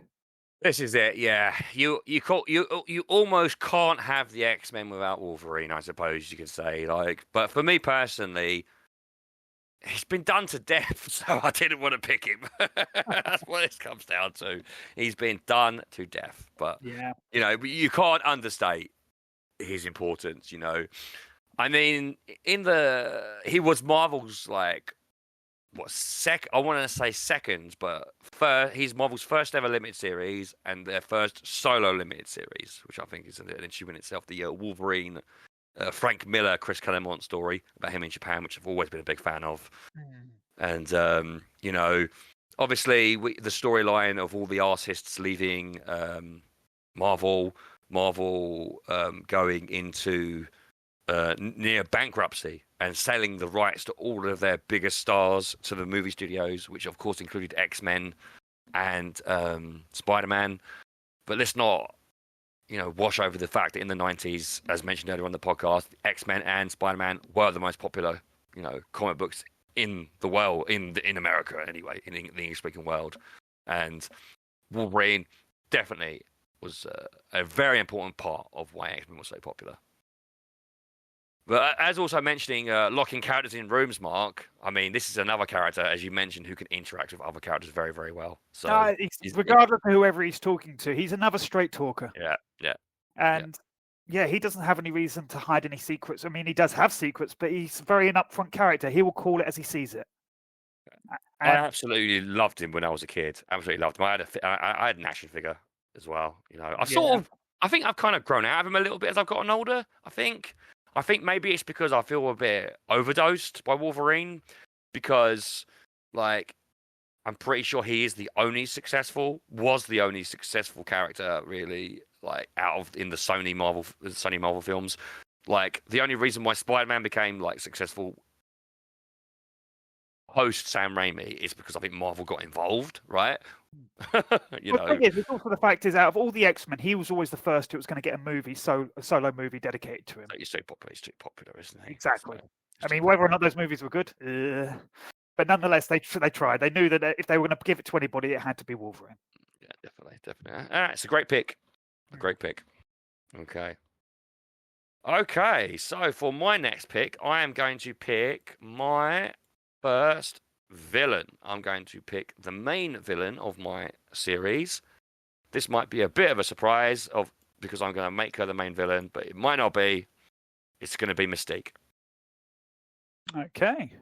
Yes, Raven Darkcomb first appeared in Miss Marvel, it turns out, issue 16 and 18 in 1978, created by Chris Claremont and Dave Cockrum. Origins complicated, mostly unknown, as she is a shapeshifter, and that makes her ageless. She apparently first appeared in 1900 and is supposedly Sherlock Holmes. I mean, fine. Yeah, okay. Yeah, fair enough. Fine. I mean, I don't know, whatever. What is important, though, is that she married Destiny, because technically speaking, Mystique is genderless. So, I mean, you could look at it like a lesbian relationship or not. Who knows? I don't know. I mean, does Mystique actually have a fucking gender? Has it actually been like set canon? I don't know. But when, as a man, they conceived Nightcrawler as well, and she's also the adoptive mother of Rogue, technically. This is like an interesting character, in my opinion, an incredibly iconic design. The blue skin, the red hair, like the white dress, the skull belt, the skull hair clips and stuff, really, really interesting. But not been done properly in films yet. Not at all. I feel that the original X-Men movies did her closer than the Jennifer Lawrence. But the problem is, well, sure, if I agree with that, actually, man. Let me tell you why. In the original X-Men movies, she's just a henchman. Yeah, but she was mostly silent and just subservient to Magneto. Yeah, there wasn't really anything. She was literally just like something to look at, a CGI. She felt like more of a threat though when she was actually fighting and yeah, okay, I'll give you that. And all that sort of stuff where she was pretending to be other characters, stuff like that. Yeah, which is, I suppose, quite accurate. But the thing about Mystique in the comics is that she's always sort of had her own MO, hasn't she? She's never really been. You never know what she's got planned. Yeah. Yeah, I mean, she is sort of behind the Data Future that happens because of the assassination of is it Senator Kelly and whatnot. In the X-Men animated series, they make her subservient to Apocalypse for a while, which was kind of wrong, but whatever. But what is important is that she's always had her own MO, and while I am not a fan of Jennifer Lawrence as her, I was always kind of a bit unsure about the fact they made her like an X-Man in X-Men First Class. Like, the fact that she is a failed X-Man and has her own agenda is kind of okay as well, though. I'm really conflicted about how I feel about this character. I think the biggest problem is that, by the time we get to X-Men Apocalypse, the character's just a waste of time by this point. It's almost like, she's in, Jennifer Lawrence is in this film because of money, basically, and she doesn't give a shit, there's some terrible characterization. I mean, she's doing that thing where she's pretending to, she's as the Jennifer Lawrence Mystique, and if I remember correctly, she's like, "Oh, don't show your powers because it's too dangerous." And at the end of the film, no, show your powers, be yourself. And there's no characterization, there's no arc. It's just stupid. But anyway, the reason why I'm picking this character is because A, she's not been done properly in the films yet. B, because I picked Rogue already, and you cannot have a true story about Rogue without Mystique because of the conflict. I'm sort of pitching Rogue as my protagonist, so I kind of feel like I have to have the antagonist that will be the biggest threat to her, and that is Mystique, because Mystique is a threat, obviously, because of her powers, but she's also a threat to Rogue emotionally. She is her surrogate mother. I read that apparently Claremont was going to make Mystique Rogue's biological mother. Terrible idea. Terrible idea. Because I don't know what happened. Or did that happen in X-Men Forever? I'm not sure. Did that happen in X-Men Forever? I don't believe so, no. No. Well, anyway, terrible idea. I like the idea that there's like this complex emotional relationship between the two of them where Mystique cares about her, but she cares more about her MO, and Rogue cares about her, but kind of feels swept away, even though she left the Brotherhood of Evil the new Brotherhood of Evil Mutants. I always kind of feel like Rogue feels regretful about it and feels that she had to leave Mystique because she needed help. And there's like this kind of like betrayal between them, yet also this connection and complicated level of forgiveness between them. And just putting them together in a narrative, I think, is interesting. Having Mystique without this relationship in the story with an X-Men character is kind of wrong. They tried to incorporate this kind of relationship with James McAvoy's Xavier, didn't they? Because they're like long-term friends, and Mystique just can't get on board with his ideals. But again, McAvoy's a great actor, a far better actor than Lawrence is, and just. I don't know. By the time I think you get to X-Men Apocalypse, it just doesn't work for me anymore. And I'm just like, this is not the character I want it to be. I want to see a really well done version of this that's more accurate to the comics. They sort of got there, didn't they, with Days of Future Past, if I remember correctly, the film version. But again, it wasn't completely true to the comics. It doesn't need to be, but I remember thinking it was quite good. Yeah. I need to rewatch it really. But so anyway, as I said, Mystique, a character with close connections to Rogue, obviously with Nightcrawler as well, another X-Men character. And a really interesting villain, and I think would be really interesting as a main villain, finally given the chance to blossom and shine and destroy. So, there we go. Okay. So, you done? Yes. Okay, so I guess I'd better return fire. So, now, my next pick is another head pick, and in more recent years, a heart pick. That would be Cyclops. I was waiting for this, right? I'll be honest with you. When I was looking at Mystique, if I was to go for head picks, I would have picked Cyclops next. Yeah. But I didn't think you were going to pick Mystique personally, but I wanted to go for my villain next, I think, for my narrative. But Cyclops is another one of those pillars of the X-Men franchise, isn't he? Absolutely. And with Cyclops, I mean, he's one of the originals from 1963, created by Stan Lee and Jack Kirby. He's been in it since the start. He has always had that leadership, field leader vibe to him. He has always been the head of the team, calling the shots, the optic blasts and the commanding leadership qualities. And I hated his fucking guts when I was a kid. Could not stand the character. Thought he was just terrible. Boy Scout. Didn't like him. It's only in recent years that I've actually started to appreciate him all the more. I think part of sorry to stop you there, but I, before you go on to gushing about the character, absolutely. I just wanted I think part of the problem is they kind of rewrote the narrative with the live action movies. Rather than Cyclops being portrayed as Jean Grey's lover and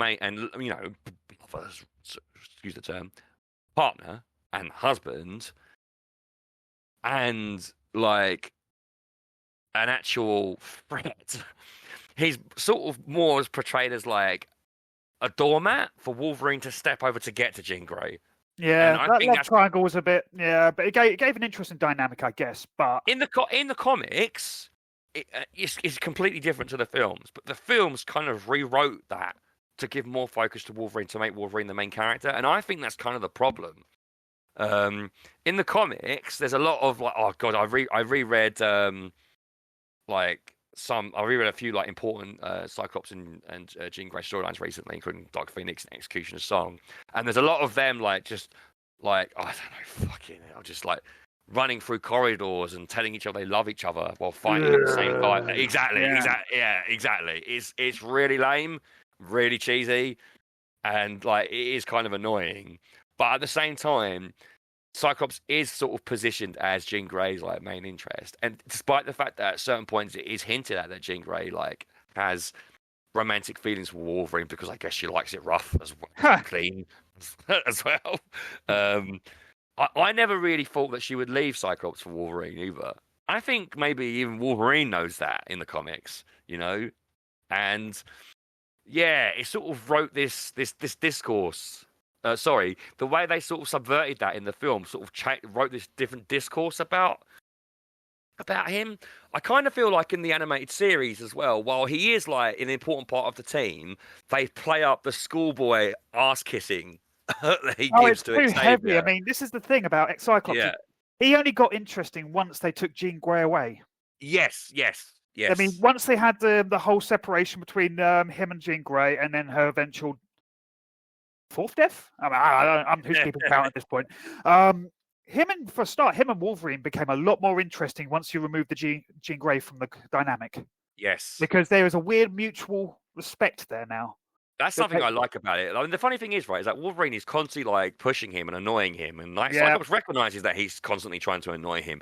But yet Wolverine stays in the uniform and he's still in the team. And it's like, I think he comments on the fact the reason I keep him close is because he's one of the only people that will call me out if it's needed. Yeah. I mean, when the X-Men get shattered, there's one point when they get fully broken down, they separate.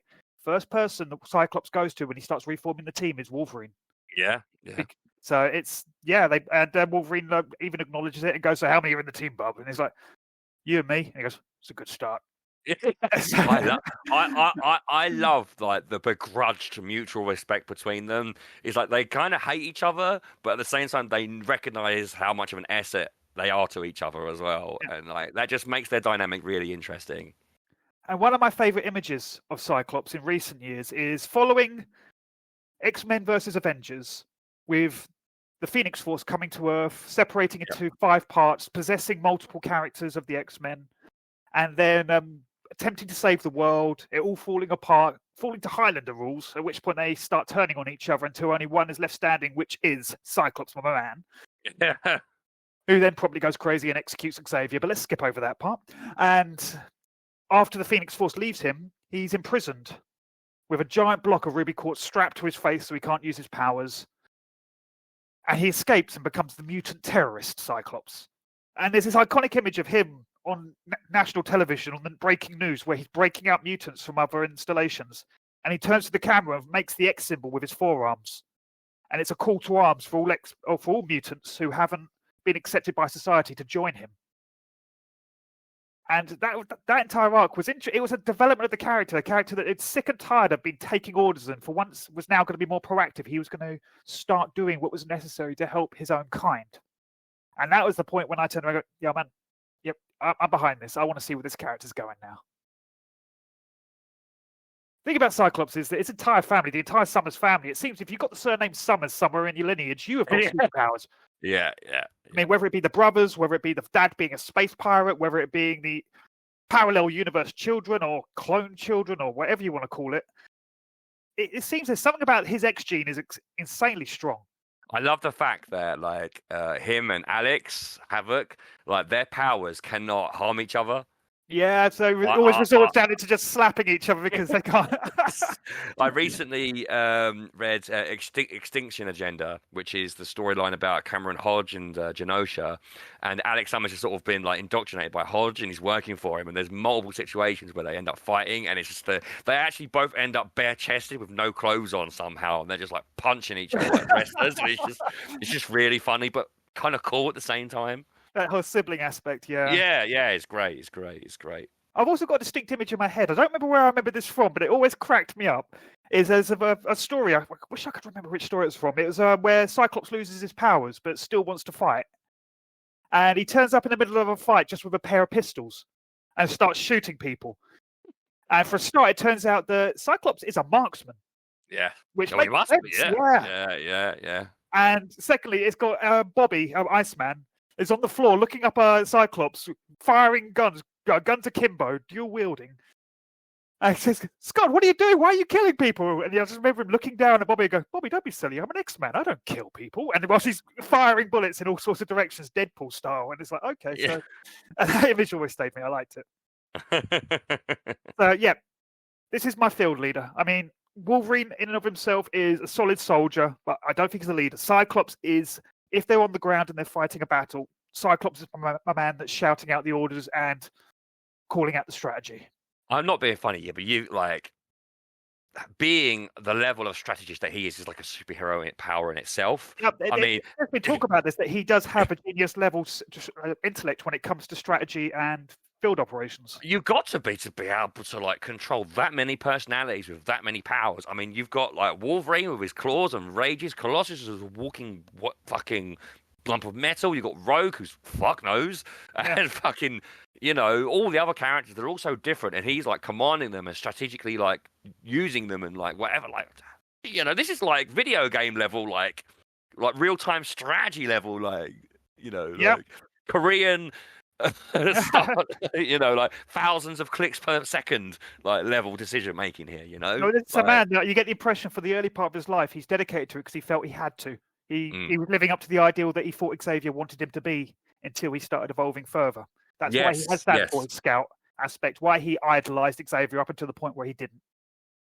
Now they see each other on a bit more of a mutual level, I believe. And rightly so, because the Boy Scout aspect of Cyclops is quite unattractive and awful. Yeah, really. I much prefer the badass version that we have now.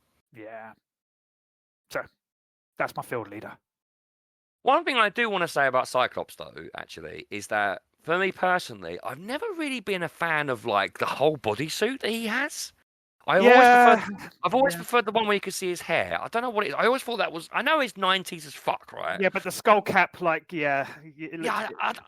but to be honest, I've actually been paying a bit of attention to the comics in the last like 10, 15 years. As I probably didn't mention earlier on, I stopped reading X-Men comics in the late 90s. As I am art first, late 90s Marvel comics went very anime-esque, would you say, Mark? Yeah, they borrowed a lot from that sort of stuff. Badly. Yeah. And also, it was the start of like digital colouring, and I hated the artwork.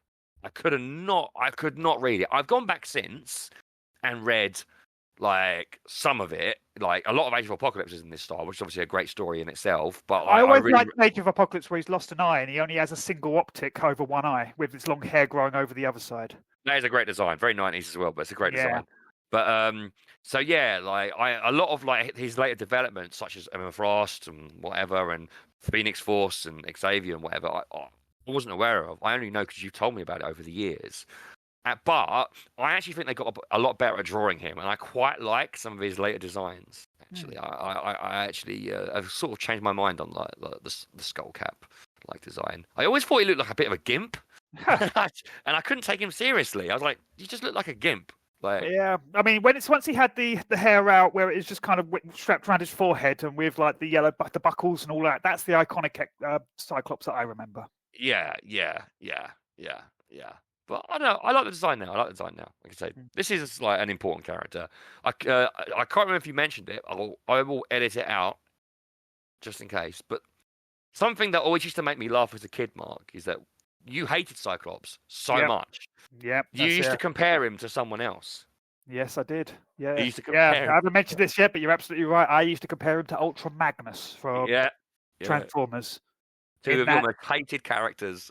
Yeah, and in recent years, I've come around to both of them. I get it, man.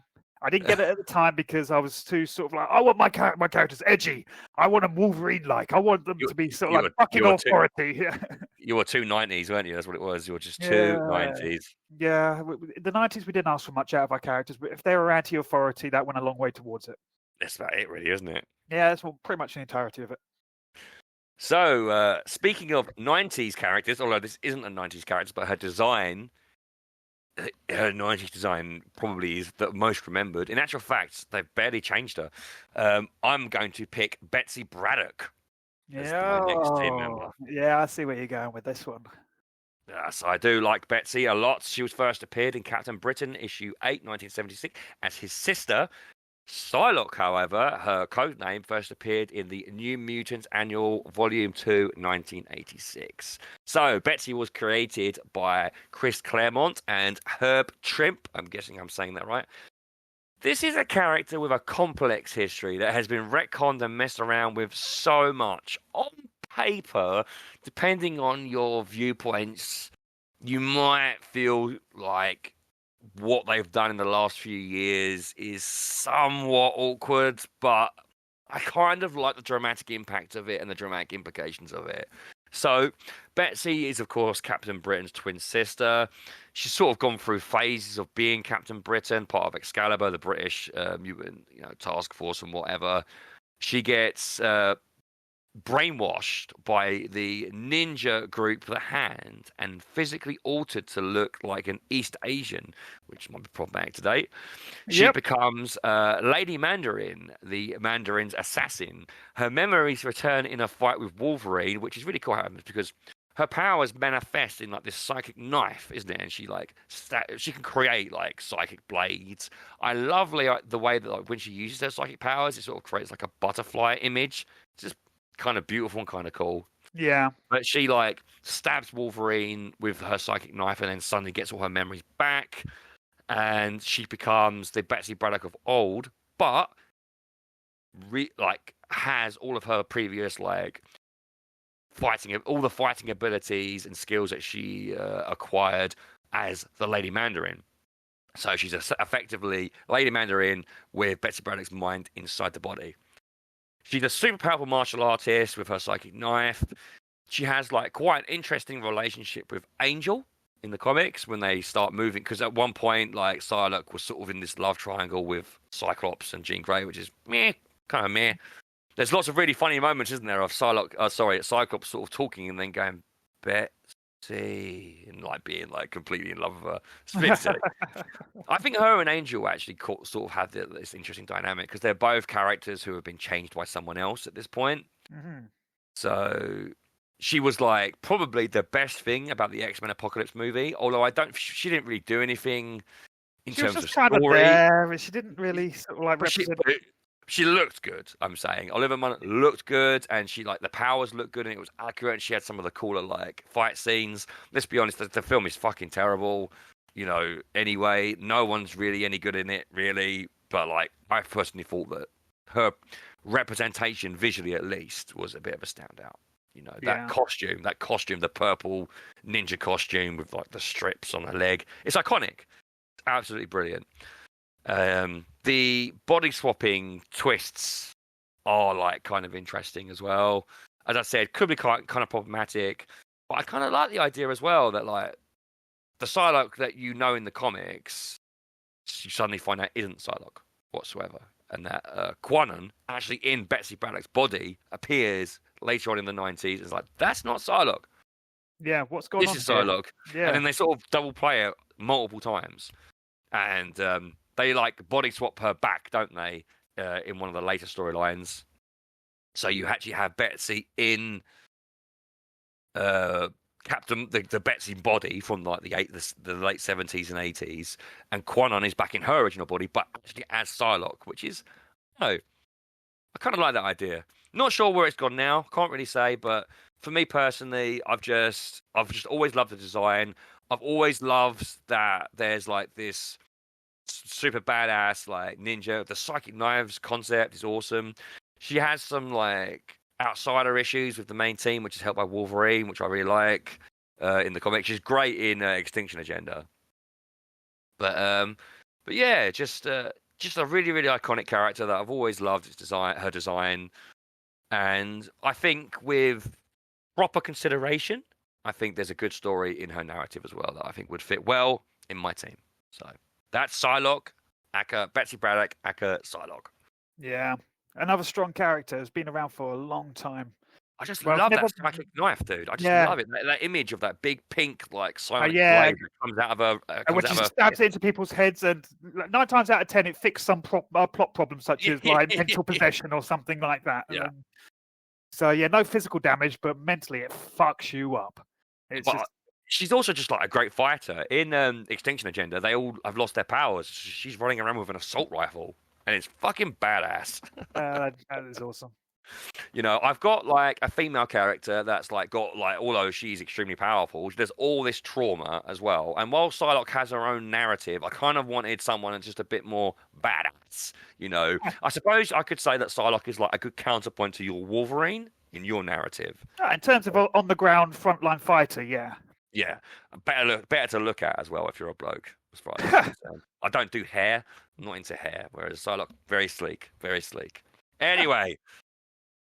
Okay, so on the note of something to look at, I think you're onto something with that, to be honest. And I think that my next pick, I need to diversify a little.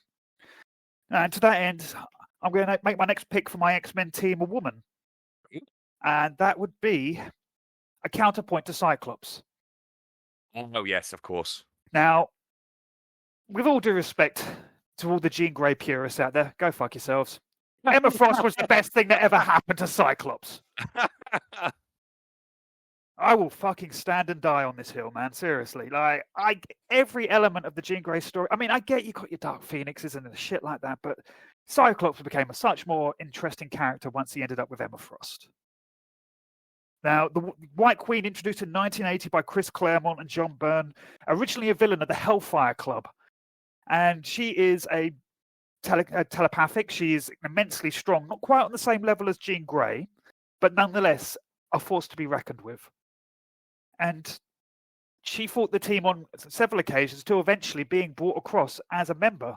She went through her rehabilitation and at one point started an affair, or at least a psychic affair, with Cyclops, which Jean Grey soon found out about, and it led to the eventual split of Cyclops and Jean Grey. And soon after her death, he started a relationship with her. And it is far better. I have to ask, how does a psychic affair work? She builds a bedroom in her mind and he visits her.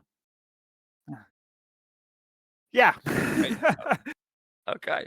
But in his mind, he's still innocent because nothing's actually happened, Gene. It's a bit of a grey area. I mean, okay. I'm going to be honest. I would pick Emma Frost over Jean any day of the week. So fair play to him. Absolutely. I mean, I will say that Emma Frost, when we talk about slightly problematic, maybe her dress sense in the 80s and 90s was a little bit on the titillation side.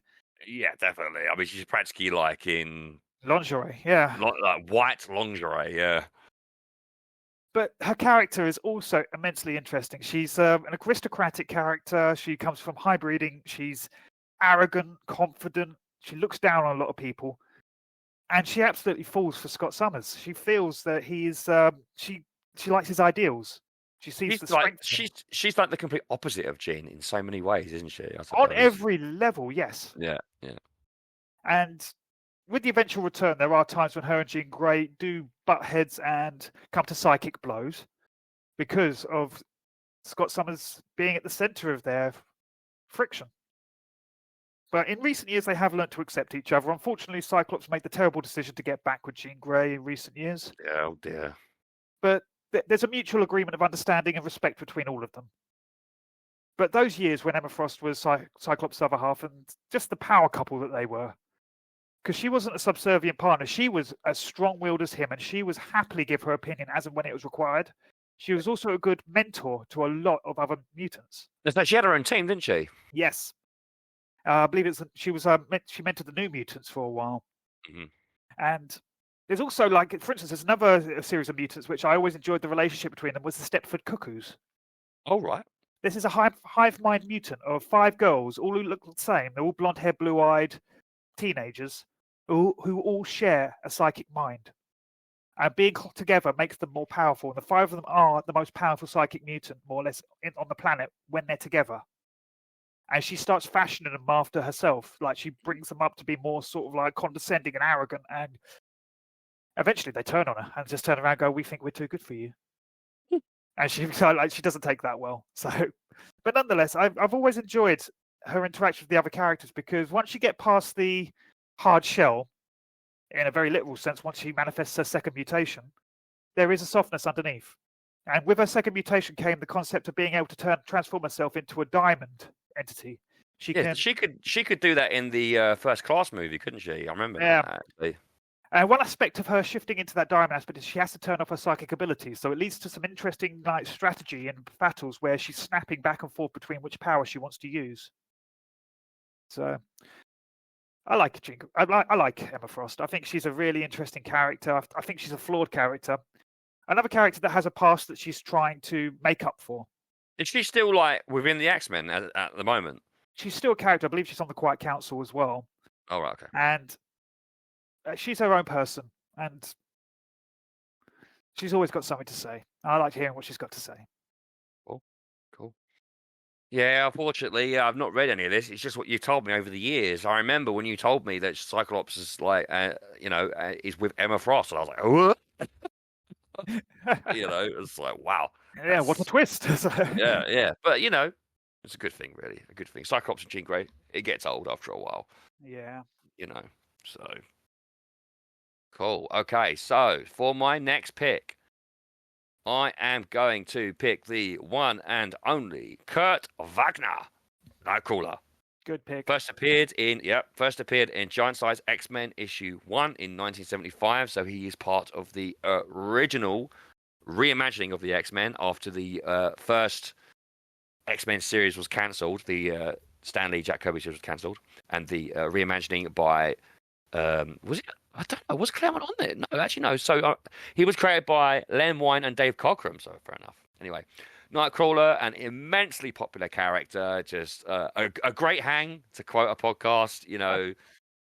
Became part of the second kind of the X-Men, which led to the popularity of the series today. He can teleport, has superhuman agility, indigo skin, and those weird two-toed and three-fingered hands and feet, yellow eyes. He literally looks like a demon, isn't it? Yeah, a true mutant, but iconic looking, a great silhouette, a great design. Yep. Even that like red costume that he used to wear in the 70s, I think it still looks cool. Oh, it's a circus acrobat sort of outfit. Yeah, that's where he originated from. Just absolutely love this design. Absolutely, always been a massive fan of it. Obviously, growing up looking like that gives him a certain amount of characterization. He grew up in a circus, the Freak Show, and was about to be killed for the murder of children that he could not commit, of course, when Xavier rescues him and recruits him into his new team. Which, actually, to talk earlier on, this rebirth, this reimagining, when Xavier rebuilds the X-Men, it's to rescue the original team from Krakoa, isn't it? Yeah. Yeah. So, yeah, Nightcrawler is the son of Mystique and Destiny, as mentioned earlier on. This sort of, as you can probably tell, is adding more layers to the characters that I've already picked because I've got Mystique in there already. I like the fact that Nightcrawler has a connection with Rogue because of Mystique. That gives them some nice, interesting dialogue and interactions to discuss. And overall, just love the playful design and characterization of Nightcrawler, in the stories with Kitty Pryde. I kind of like their dynamic because, Kitty Pryde is the new X-Man character, the young X-Man character, the cipher for the reader, and she's entering this new world. She just discovered her powers because she's a teenager, and she's learning about what mutants are, and she sees Nightcrawler. And Nightcrawler is doing his absolute best to be nice to her because that's just his demeanor, and she's absolutely horrified by how he looks. And it kind of adds this layer to him because it's it's sort of repeating what happened in his past, and he's having to deal with this level of prejudice. That is what the X-Men is all about in the first place. You've also got the aspect of him being a devout Catholic, whilst at the same time looking like he comes from the center of Dante's Inferno. Yes. I always like that nice dynamic. It gave him even more character in terms of the irony that he had faith even despite what had happened to him. Yes. Yes, an immensely compassionate, empathetic character. Yes, and I love that. I suppose you could almost say that he's almost like the Flash of the Justice League. He's very much the heart, yeah. Yeah, really, as you say, compassionate and caring character, but because of that, it gives him an interesting dynamic with others. Also, absolutely must mention Alan Cummings' performance in X-Men 2. Absolutely, nailed brilliant. It, man. Yeah, absolutely fucking nailed it. The young actor they got to play him in the new films, I don't know, he was fine. Yeah, it's okay, but Cummings got it perfect. Even when he introduces himself and he's got the over the top, you do it in a circus ring, because that's what he's always done to introduce himself. It's I am Nightcrawler. Yeah, it's so good. It's so good. That's kind of referencing his performance in GoldenEye as well, but I don't know, that introductory sequence in the White House as well was absolutely a brilliant set piece, a great power, teleporting everywhere. It works with other powers. It's just, What puts me off is they never reached that same level in that movie in terms of demonstrating his powers again like that. Yeah, they were too busy like focusing on Wolverine and Lady Deathstrike. Yeah, It was a good fight. I enjoyed that, but I wanted another Nightcrawler sequence like that. Yeah, I know. Yeah. But I don't know. Like Cummings was MVP in that movie overall. If it were possible to get him back to play this character again, he's probably way too old now. For me, he would be the pick for an X-Men movie. So, for my next pick, I need somebody that I feel can stand next to Apocalypse. Not on the same level as him, but I feel would be a good supporting villain for him, a side villain. And he complements one of the characters I've already picked very well, and that would have to be Sabretooth. Oh, yes. Now, Victor Creed, created in 1977 by Chris Claremont and John Byrne, he's got a weaved history with Wolverine. The two of those have been interacting for decades. I'll be honest, man. Wolverine was one of the first picks, but in the back of my mind, I was thinking, if you get the opportunity, get Victor. Like, he is a brilliant character. The narrative between him and Wolverine over the years has been fantastic. The sheer amount of blood that is in their history is insane. And yeah, the story of him and Silver Fox alone, that old history where Wolverine settled down for a while in the Canadian outback. Okay, I don't think outback is the right term. In the Canadian wilds, I would probably be better. With Silver Fox, and how it all came home one day and discovered that Victor had slaughtered her mercilessly, left a corpse for him to discover. Runs screaming out of his hut, charges down to the local bar, following his nose, and realizes that Victor hasn't even fled the scene of the crime. He is down the road in the pub, waiting for him. That's something I really like about their relationship, the absolute arrogance of Sabretooth in it. This is it. I mean, I think there is a running trend that Sabretooth likes to visit Wolverine every year on his birthday, just to really twist the knife in some fashion or another.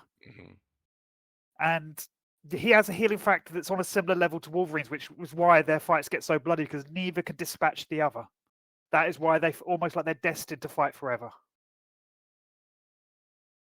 I did like the more recent stories. I say recent; these are still a couple of decades old, probably at this point, where it actually turns out that a lot of his memories of Silver Fox and Sabretooth slaughtering her may, in actual fact, be fake, but he's not 100% certain.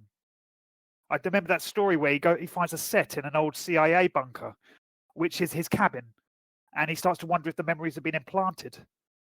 And the final story ends with him just finding another cabin out in the wilderness that has his claw marks on the door. And him being, I think I lived here. I think it all was real. But he's never been 100% certain. He doesn't know what's real at that point in the story. I always made Wolverine and Sabretooth such an interesting dynamic, because you don't know how much of it is Wolverine hating him for what he's done and how much are memories that have been implanted, and maybe Sabretooth is more innocent than he realizes. I don't know, man. The way Sabretooth takes absolute pleasure in borderline abusing Wolverine. I mean, some of the issues I've read recently, he calls Wolverine boy. They've just known each other for so long. How old is Creed? Do we actually know how old he is at this point? I don't believe so. I mean, they did try and write a story not too long ago which had them that rather than being mutants, they were descended of similar Homo sapien races, but more feral, and they are like the descendants of two rival tribes. That I know it's overcomplicating a story that doesn't need overcomplication. It's just simply like 60 years later though, and you're trying to write this character. Yeah, I mean, what else? I can appreciate trying to find a new spin on it, but sometimes you just have that dragged out brawl out in the street outside a pub, don't you? So here's a question for you. So in your X-Men narrative, would you consider doing the storyline that never happened? That was going to be that Sabretooth was Wolverine's father? No, wouldn't touch that. No. Just bad. No, it breaks it. Because I don't know. When I first heard the concept of that story in interviews and stuff like that, I was like, that just doesn't work for me. That's not... Do you know what, right? What it does is that it simplifies a complex relationship. It's like the idea of making, as was suggested, Kaneda and Tetsuo brothers actual blood brothers in an Akira live action movie adaptation. Like, just making them brothers, like, even though it, I suppose, adds more detail to their relationship, I find it simplifies the complexity of their relationship, though, because it's a cheap connection. Yeah, a cheap connection, and having like an ongoing, rivalry / feud through years and years of, you can see like brothers hating, family members hating each other. It's as natural as family members loving each other, isn't it? Love and hate go hand in hand in that regard. And yeah, it cheapens the relationship because of that fact. And two people that hate each other or feel so competitive with each other, in the case of Canadian Tetsuo, like, you have to, like, it sort of makes you wonder what they've been through to get to this stage. Yeah. And that's the same with Wolverine and Sabretooth, isn't it? Is that, like, they have this, like, fucked up relationship. They know each other so well, regardless of whether the memories are implanted or not. And just, simplifying it into a father-son relationship. Terrible idea. Glad it never happened. I much prefer the Sabretooth, who is often a henchman. He's never really, like, masterminding a plan. He's not there for rewards or to take down a force or something like that. He is purely a mercenary. And the idea of him stood as maybe one of the horsemen of apocalypse, maybe war, I feel that he would fit that role very nicely. Mm-hmm. So that'd be my pick, man. Victor Creed, Sabretooth. Yeah, it's a great pick, a great character. I'd also like to see him done better in live action form. Well, I thought, what was his name? Tyler?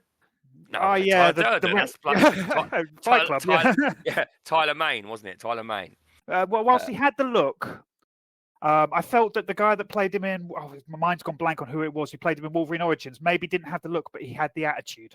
Yeah, they gave us a bit more. To be honest with you, I hated that movie so much that I've kind of erased it from my memory, but for some reason, I seem to think that maybe Sabretooth was quite good in it, though, actually. He had the sneer and he had the sarcasm. Yeah. And that's what Sabretooth needs, is just that kind of... I'd forgotten about that. I was about to say, like, Sabretooth's never been done on film properly, but then they actually had another go, didn't they, in Origins? Bloody hell. Yeah. Well, I really did, like, erase it from my memory. Well, 2 shots in, they still haven't got it perfect, but that second guy came closer. Yeah, definitely closer. I think it would be cool to see, like, a better rendition of this character, so... Yeah. Okay. My next pick then. It seems like we're sort of, I'm going to be getting my team mostly on the table early on. I've decided to pick Gambit as my next character. First appeared in Uncanny X-Men Annual, July 1990, created by Jim Lee and Chris Claremont. Remy LeBeau. Why is it with French names in this podcast? We can't help ourselves. I just can't. It's because of, like, classic British comedy, and because it is being ingrained into my psyche to take the mickey out of the French. I am not racist in the slightest.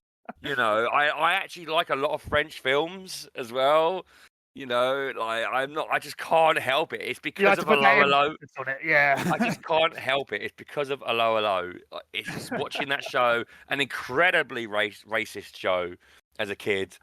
I can't help it. Remy LeBeau, anyway, let's say his name correctly, was raised as a thief in the LeBeau Thieves Guild. Prior to this, he had been.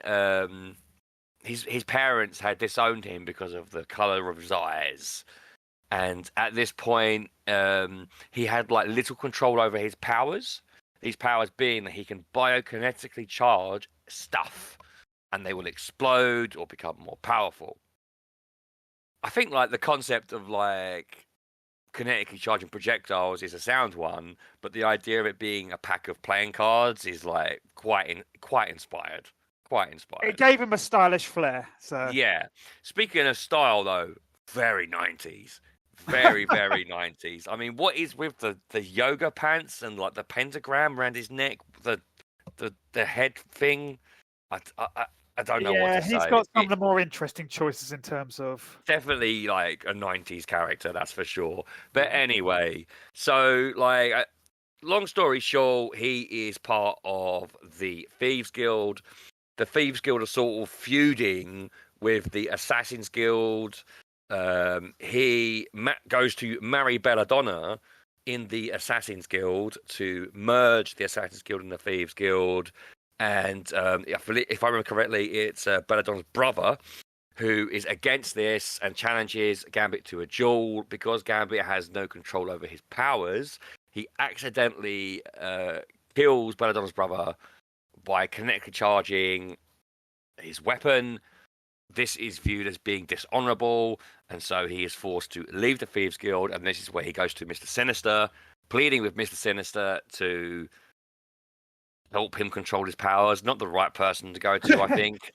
But yeah, I guess more choice there. Yeah, you're right. Yeah, maybe he was known as Nathaniel Essex in those days. I don't know. I'm not 100% sure. I just know the basics, and so this is where Mr. Sinister. This is all like later origin stuff happened later in the comics.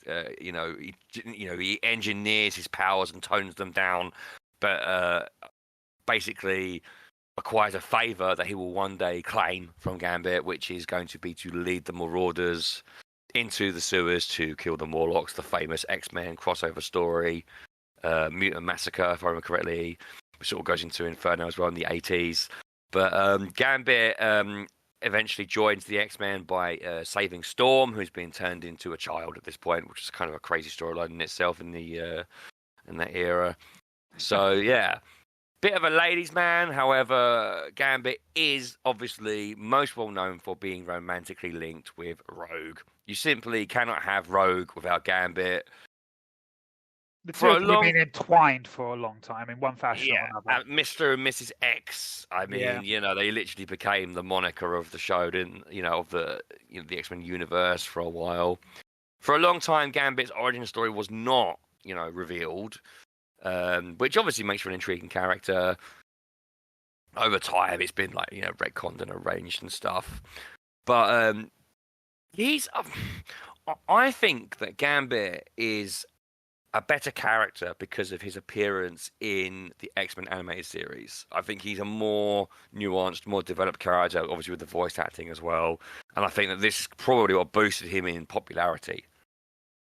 Yeah. Well, they gave him more than rather than just making him Pepe Le Pew following, Rogue around. Exactly. And all those origin stories and whatnot. The Thieves Guild and the Assassins Guild is quite interesting as well. And then there's the crossover with Ghost Rider. I like the fact he actually has some altercations with Sabretooth because of Sabretooth was part of the Marauders when he led them to the Morlocks and whatnot. Gambit himself is he's a master thief. He's travelled the world. He's world weary. He's not a newbie, let's say. He knows his strengths, and he's a skilled fighter with crazy abilities and whatnot.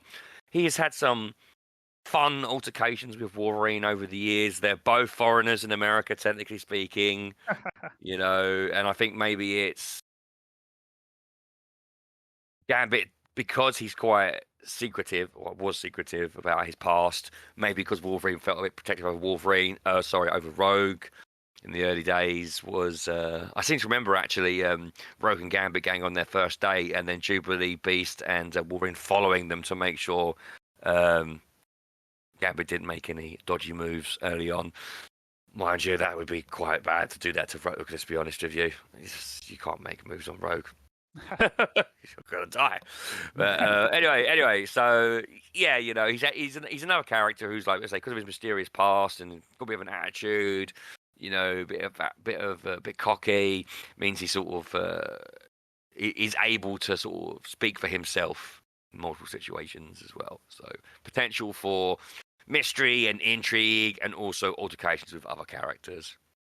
While doing research for this and reading various comics, Mark, I will say, obviously, I've not got Apocalypse on my team, but something that I discovered recently actually is that Gambit became a horseman. Yes, he did.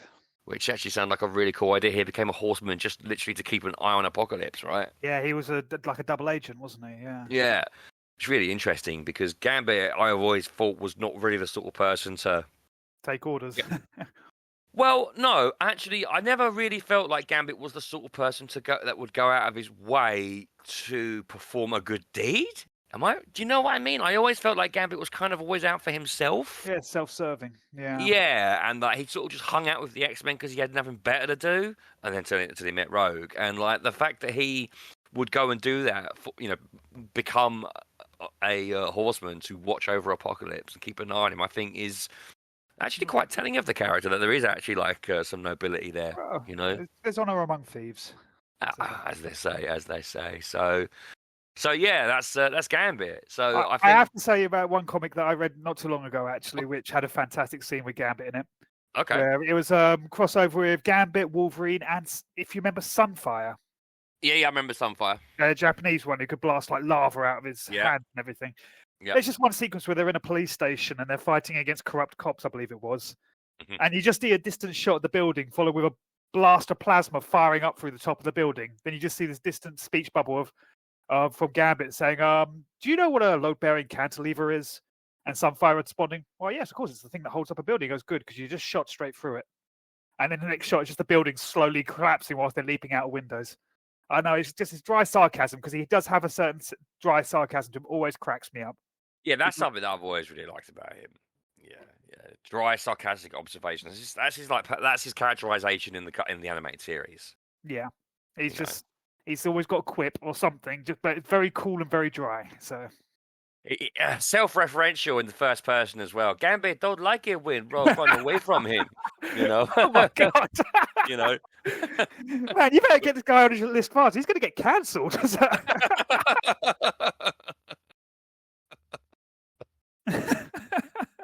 Anyway. I needed a skilled fighter on my team to work with them, so that's why he's there, and obviously because of Rogue. Yeah. So anyway, I reckon it's probably a good moment to take a break, Mark. So before we do go into a break, let's run down our teams. Yourself? Okay, so the three on my main team would be Wolverine, Cyclops, and Emma Frost. I've got Apocalypse as my main villain and Sabretooth as one of my side villains.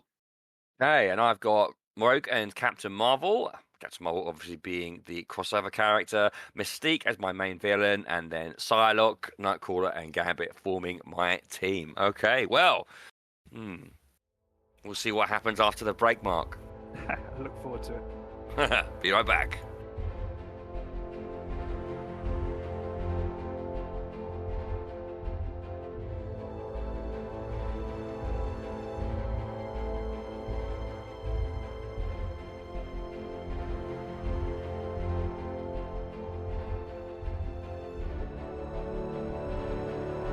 Welcome back to the podcast. So we're not going to waste any time. We're going to continue with our X-Men draft. And if I remember correctly, it is your turn to pick, Mark. Yeah, absolutely. Okay, so I've built my pillars for my draft now. I think I've got enough established characters that I think are strong enough. But my X-Men team needs a little bit of glue. It needs a little something that holds together, something that gives it a little bit of heart, and that's exactly what I mean. These next couple are going to be heart picks, man. Mm-hmm. Yeah, so you may not be familiar with this one, but I've read him in a lot of different runs, and I just love this character. It's a young man by the name of Barnell Bowhusk. No, I've never heard of that name. What's his code name? Beak. Oh, Beak. I have absolutely no idea who this character is. I see. He's a recent addition. I say recent. He was introduced around 2001 by Grant Morrison. Oh, right. The Grant Morrison era. Okay. Yeah. Okay. Yes. Okay. Now, the thing about Beak is that, yes, he is a mutant. And his mutant manifestation was of half human, half avian physiology. As a result, he's got hollow, fragile bones. His upper arms are actually wings that fold back, and he's got a giant beak that protrudes from his face. He looks very much like a plucked chicken. He's got a few feathers on his arms, but that's literally it. That is all of his abilities. He has no other mutant abilities. He's not really that capable. He is capable of gliding for short distances if he's lucky, but it takes a lot of effort on his part. And I love this guy. The first time you see him, he's just walking around the grounds of the X-Mansion. He gets bullied by other students. He's just listening to his headphones, just trying to get on with his day. This man, on at least one instance, has save the multiverse. Mm-hmm. And it's not because of his abilities, but it's because of his pure heart, for want of a cheesier term. He's just, as in his own words, very good at making friends. Because when you look like a plucked chicken, you've got to be good at making friends. One example would be one of his runs that I love the best, because he got introduced in the Grant Morrison era, and he was good in there. But my favourite example of him was actually being the team Exiles. Now, the first run is by far superior, in my opinion. It's absolutely brilliant. It takes characters from different parallel universes and brings them together to form a team that hops from universe to universe in very much a Quantum Leap fashion, putting right what once went wrong. And Beak at one point joins the team, and they end up jumping to a world where Hyperion, the Marvel Captain Ersatz of Superman, yes, has snapped, turned evil, and declared himself King Hyperion. And then starts to cut a bloody swathe through the planet until no one is left alive. He is the only living being on the Earth. Then when they jump in, they give him access to multiverse technology, and he intends to start hopping to other universes purely with the intent of continuing his rampage. And it does come down to a final squaring face-off where Hyperion has torn his way through the entire team. No one can stop him. At the end of the day, he is significantly more powerful than any other character they've got. And he comes face-to-face with Beak. And he just looks at him and laughs. And Beak goes, "You're right. I don't shoot laser beams out my eyes. I can't. I can't fly, but I'm immensely good at making friends." Then from behind him, you realise that in the couple of minutes he's had to get away from Hyperion, or King Hyperion, he's jumped to another parallel universe and managed to introduce himself to two more Hyperions who step out behind him and goes, "You're not messing with our friend, are you?" At which point, it leads to a really quite vicious and violent battle between three Hyperions. And in moments like that, this is it. Beak isn't the kind of guy that delivers the final punch or anything like that. He is the guy that acts like the conscience of a team. He's the one he's on multiple occasions has potentially ended up on the wrong side, but he's always walked back when he knows it goes too far. So I really like this character. It's just interesting to see a character that has got mutation, but it isn't all claws and healing factor. It's one where the mutation didn't work for him, but yet he still keeps an upbeat attitude. Interesting. Cool. I need to read the Grant Morrison series, actually. I really need to read it. Yeah. It's one day. Yeah. One day. Okay, so is that my turn now? Yes, it's now on to you, man. So I'm going to be actually following suit and picking a character to glue my X team together. Looking at, like, on paper, my team, they're mainly a bunch of misfits, and they need someone to keep them in line. That's not Professor Xavier, so I'm going to be picking Storm. That doesn't surprise me too much thinking about it now. Yeah, this is a pick I came up with only recently. Actually, I was kind of stumped with who to pick for my next character. I got the characters that I liked the most. Not saying I don't like Storm. I do actually like Storm quite a lot. But looking at my list, it sort of made me realise that I don't have that strong presence to lead the team. So just very quickly, her first appearance was Giant Size X-Men issue 1, created by Lee Wein and Dave Cockrum. Storm's origin story has been fleshed out gradually over time. We know that she was a daughter to a tribal princess of Kenya and an African-American photojournalist. She was raised in Harlem and also Cairo, Egypt. Something that I do quite like about her is that she has this quite complex past. When her parents are killed in an Arab-Israeli conflict, she becomes an orphan and a thief. There's also this incident that leaves her with claustrophobia, which I've always kind of liked the idea of, Mark, because I'm pretty sure by this point she is an Omega level mutant. Am I correct? I'm not sure. I mean, she may well be. Yeah, I'm pretty sure she's accepted to be one. Yeah, she can bring the thunder.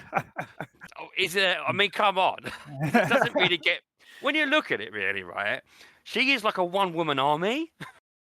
You got Wolverine going claws, and Rogue flying and punching, and Cyclops who's got more powerful, just firing his beams and the others. But then you've got Storm who's literally firing lightning and hail and snow and wind, and could potentially kill entire armies if she wanted to. So I actually think she's probably one of the most overpowered X-Men characters overall. but I like the fact she has this claustrophobia flaw that brings her down to like Earth level, let's say. Yeah.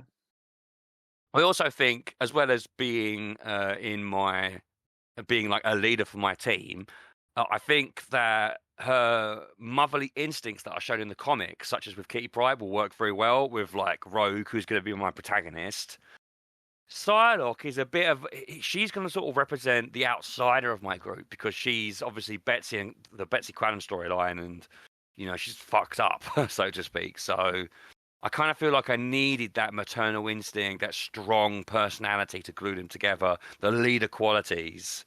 So, and I also think that in terms of the films, she's still not been done perfect. Like, I was deeply angered by her becoming a horseman for the film.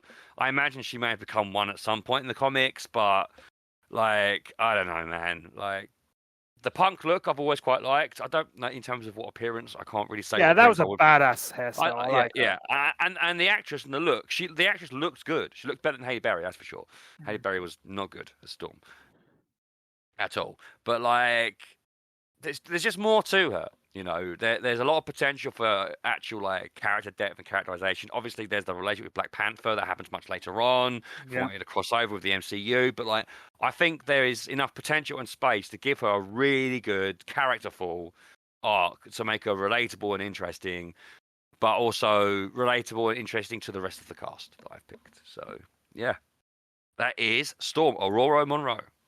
Yeah, the classic character. I was considering this because I was thinking about the fact that you didn't necessarily have a figurehead for your team as in terms of a leader. Because I'd filched Cyclops and Wolverine, and I was thinking Storm is the next logical choice in terms of. Has Wolverine led the X-Men before? He's led teams, but they're kind of more like. I don't think he's leadership material. I'm sorry. You'd like to be front line more than leader, I suppose. Yeah.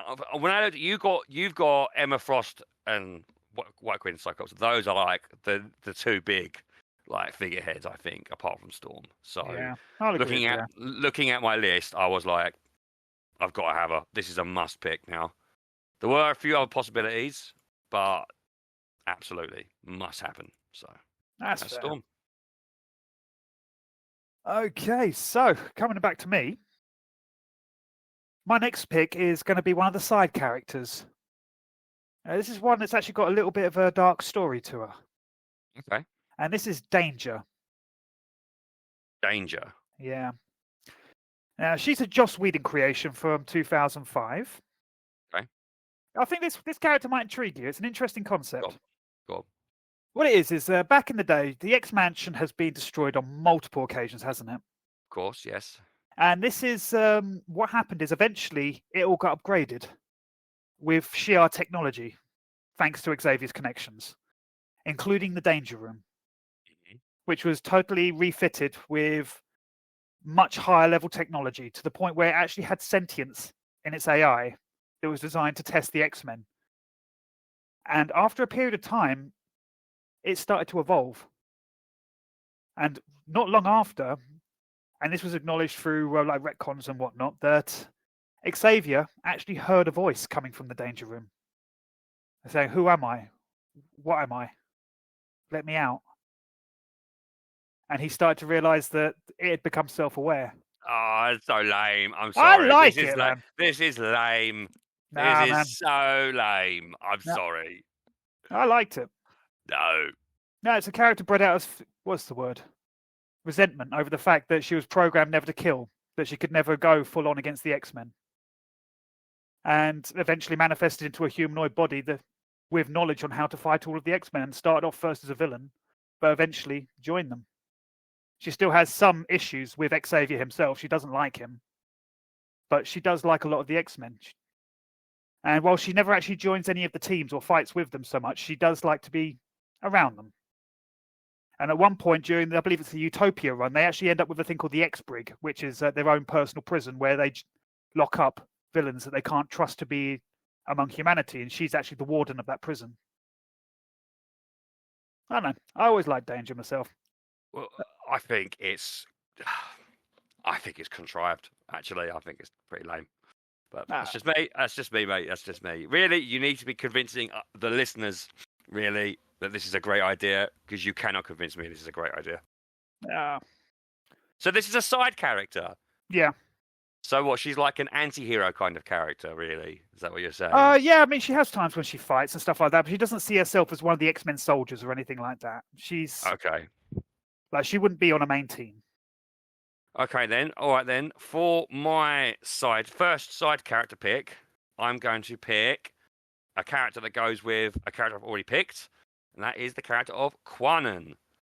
Quanon first appeared as Revanche in X-Men issue 17, 1993, created by Chris Claremont and Herb Trimpe. This is a character with a confusing backstory, but the long story short is that Quanon was an assassin of the Hand, the League of Ninjas, and she was Matsuo Sarabia's lover, who's a high-ranking member of the Hand. She suffers brain damage after a battle with him for some reason, and long story short, her body is then swapped with Betsy Braddock's, and Betsy Braddock ends up in the Asian body and whatnot. Convoluted, complicated. The reason why I'm incorporating this into my universe is because I think that it would be a good twist, as I may have mentioned when I discussed Psylocke earlier on. I think it's a good characterful twist to happen later on. So yeah, that's Quanon. Yeah, that's understandable that you'd go there just to complete the two halves of the whole sort of thing. There's a few picks I've got on my list that are like for completion's sake. Yeah, complimentary. So yeah. Okay, well, swinging it around to my side villains, and this is going to be my second side villain pick. I want to put it to you that this one's a bit of a tricky one. I want to see if you'll be willing to accept this one. Okay. But it's a bit of a catch-all term. Sentinels. This is a tricky one, mate. This is a tricky one. I am not sure if I can accept this. I mean, I'm not talking about Mega Mold. I'm not talking about Super Sentinels. Who is going to be the person who is sending the Sentinel? Like, Master Mold is the Sentinel creator machine that is created by various human characters across the universe. He's an AI sentience that ends up going rogue, basically. So the Sentinels need to have a creator. Do you have a creator of the Sentinels for your storyline? Yeah. You do, and you just haven't picked them yet. Is that what you're saying to me? No, it's this. This thing is, they'd have to be a separate character in their own right, then, wouldn't they? That's what I'm saying to you. Yeah. You need to think about the narrative here. You have got three picks left, I believe. I will say to you now, I am not going to pick Sentinels, so you can come back to this, or you can pick this and then have it, and then pick the creator later as a free pick, maybe. No, I'm going to step away from it. Okay, no problem. So what are you going to pick then? Okay, so I'll go for another side character, because he was actually a member of the X-Men, rather than being a crossover or anything like this, but that would be Deadpool. Oh, that's very cheeky. That's very cheeky, mate. He was a member of X-Force for an entire run. Yeah, that's very, very cheeky. I'll give it to you. Yeah. I'll give that to you. I actually was imagining it being a crossover, but you are right. He wasn't actually a member of X-Men, though, was he? I don't think he was. He puts it on his business card. Yeah, but he never was actually a member of X-Men. It's tricky. I mean, would you say X-Force falls under the X-Men umbrella? No, I wouldn't. Not X-Force. X-Factor, yes, because it was the original 5. But X-Force was Cable's thing, wasn't it, originally? Well, this is a team run by Wolverine answering to Cyclops. Because it comprised of Wolverine, Archangel, Psylocke, and one or two others that might come up. Oh, X-Force. Oh, was it? Are you talking about the black? It was their Black Ops. And grey. Yeah, the Black Ops, wasn't it? All right. Yeah. I'll give it to you then. All right then. Yeah. Okay, I'll give it to you. Okay. So, Deadpool, created in 1990 by Rob Liefeld, took a couple of years to find his feet, so to speak. Sure. Yeah. That is cheeky, mate. It's a cheeky pick. This is a cheeky pick, mate. Yeah, it's a hard pick, and I know it's one that I know will appeal to certain people as well. So this is. I'm not sure. I'm going to let it slide. But I don't think this is acceptable. How does Deadpool fit in your universe? That's what I want to know. If you could convince me that Deadpool fits into your universe, what I'm building is my universe is the universe of the command structure of Cyclops and Emma Frost, with Wolverine as their Black Ops leader, which is what he seems to fall into very well in terms of he does the wet work, he does the darker stuff. Now, I did have a couple of other characters intended, which you've managed to pick off Psylocke, because she was also one of my considerations. Yeah. Because she fits well into that X-Force, and I didn't want to pick Archangel despite everything. But I've always liked that team of the idea of Wolverine being the dark side of X-Men. That's the narrative you're building, is it? Yeah. Okay, so where does Xavier fit in your narrative then? Go on, sorry, after you. Yeah, well, the thing is, whilst Xavier whilst he was still in control of the X-Men during the likes of Utopia rolling into Krakoa, despite that small period of time where he was dead, he always took a more political stand. He was more about their ambassador to the world, along with Magneto, rather than being the more hands-on, which was Cyclops, who would do the more direct mission-based sort of decisions. At least that was the narrative I always liked about it. Okay. So you're leaning towards Xavier being a political leader and the X-Men being like a dark ops special forces unit. To a degree, yes. Right. Okay. I will accept your Deadpool pick in side characters, but he's a side character. So what is his relevance to your narrative? I just liked him in X-Force, man. I thought he was a brilliant character among a bunch of maybe a little edgier than necessary other characters. He brought some levity to this. I mean, he wasn't quipping as much as he normally does in his own run. How does he get involved with your narrative? That's what I'm saying. What is his connection? What is his arc? What is his deal? Are you literally just going to throw him in there, like throwing shit at a wall and seeing what sticks and seeing if Deadpool sticks? Or have you actually got an idea for how he slots into your team's storyline? As I say, I've always liked Deadpool, especially when he does crossovers with other characters, because he is a character in and of himself, and the best interactions are often when he is interacting with characters that are very much against his style of characteristic. I mean, there is the fact that him and Wolverine have significant past because they both are creatures of the Weapon X project. Yeah. And often, whilst Deadpool will make light of the fact that they both went through horrific things, and Wolverine absolutely cannot stand it, because they both have trauma, but they both deal with it in different ways. And sometimes it's interesting to watch them play up. And there are times when they do have a connection, when they both talk and you can see them be on each other's wavelength, even if they're both talking in totally different languages. I've just always enjoyed those character moments. And there's also the fact the likes of Cyclops, who just straight up almost always refuses to tolerate Deadpool. Just absolutely. There is one run where it just goes to show that despite the fact Deadpool is essentially Captain Jack Sparrow, that he somehow always has a plan in mind, even if he himself is not fully aware of it. It's just Cyclops getting constant reports back from the field of, okay, this has just happened, and him just pinching his nose going, for Christ's sakes, what's he done now? And it's all actually working out to the benefit of the X-Men from a media point of view, because he's promised them he's going to make them look good in the media. But I think at one point he derails a train, and it still turns out the X-Men look like the heroes in the situation. But nonetheless, I like Deadpool, man. I mean, I know it's easy to hate on him, and I know that he is... I like Deadpool. I do like Deadpool, yeah. And as I say, I've always enjoyed his interactions with the X-Men. Yeah. But this was one of the few times... His best partnership was Cable, man, though. The Cable Deadpool series was good. Oh, absolutely, yeah. That was the perfect sort of oddball straight man combination. Yeah. Even the way in which they brought them together with the whole body slide by 2, the fact that Cable's teleporter gets screwed up with Wade's DNA. So as a result, anytime he wants to use his teleporter, Deadpool appears wherever he teleports to. And that's the only thing that keeps bringing them back together, but he needs his teleporter to be able to get around. So I always found that hilarious. But yeah. Okay. So I am going to pick side villain, and this side villain is going to be another obvious pick if you know the comics. It's going to be Destiny. Irene Adler is a blind mutant who can see the future. She first appeared in Uncanny X-Men 141 in 1980, created by Chris Claremont and John Byrne, the classic team. She is Mystique's lover. and originally intended as far back as 1981, but the Comics Code Authority forbade it. She has she can see the future, can't she? But yeah, she gets properties, doesn't she? So, but the nearer the future is, the clearer it is, which I kind of like. So the further into the future she's seeing, the more chance there is of the weaker the vision, and therefore the easier it is to sway that future because it's so far away. Let's say, which I think that having a limit on her powers makes it interesting. I like her relationship with Mystique.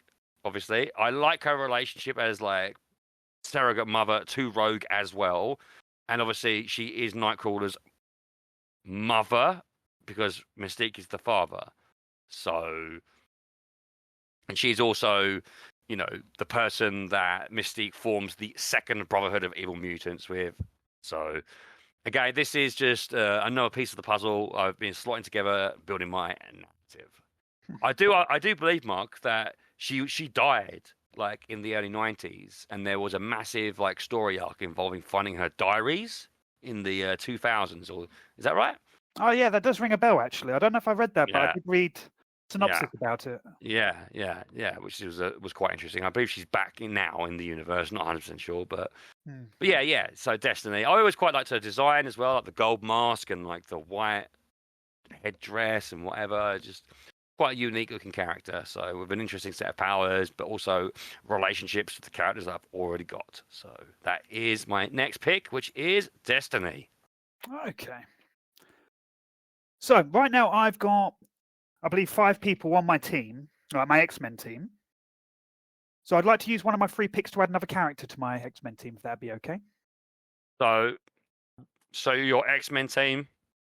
Of Wolvie, Cyclops, Emma Frost, and Beak with Deadpool. Or Deadpool's a side character. No, Deadpool's side character, yeah, you're right. Yeah. So you've actually got one more X-Men pick. Ah, yeah. Okay then. Well, yeah, I'd like to pick my 5th X-Men then. Yes. Okay, another person that is a Grant Morrison creation. Okay. Introduced 2003. This would be Quentin Quire. Okay. Never heard of them. Yep. Obviously. What's their code name? Kid Omega. Oh, I have heard of this. I'm pretty sure that Morrison, as he likes to do, bigged up his own creations, and this is one of his creations he's very happy with. Yeah, I mean, it took a while for them to get the right balance with Kid Omega. When he first turned up, he might have been a little bit on the edgy side. Yeah. But he's an interesting character as well. He was a trouble kid. I mean, he was a grade A student at Xavier's school, always passing all the tests. He was very apt with technology, and his abilities were developing as he was studying there.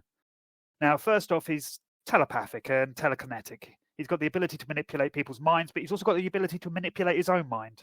And he can accelerate his own thinking and his thoughts, his intelligence to higher levels if necessary. The thing is, whilst he was at the school, he discovered that he was actually adopted. His parents came out and admitted that he was an adopted child. And this broke something inside him. He actually started to rebel back against authority. He started to become really surly. He cut his hair short, dyed it purple, started turning up for class wearing a shirt saying Magneto was right. Yeah. And it progressed eventually till he actually incited a full-on riot amongst the students against the teachers, which had to be shut down in a turbulent time, which is actually quite interesting. It's actually quite relevant, to be honest, in more modern-day times with regards to a fact of a mutant that was beaten to death by the police. Mm-hmm. And they were using him as a martyr, a figurehead for their movement, until it was established that, no, actually, he wasn't killed by police, he was killed by other mutants. And it's a very interesting story. And Kid Omega in of himself has been developing and getting more powerful. And you do see a flash of the future at one point, where it's discovered that he's actually destined to be a future host of the Phoenix. And that was a revelation to himself, where he realized that I am actually going to be powerful. For the Phoenix to choose me, I've clearly got to have a significant amount of power. That I am an Omega mutant, and he is confirmed to be on the same level of Jean Grey in terms of telekinetic and telepathic abilities. Mm.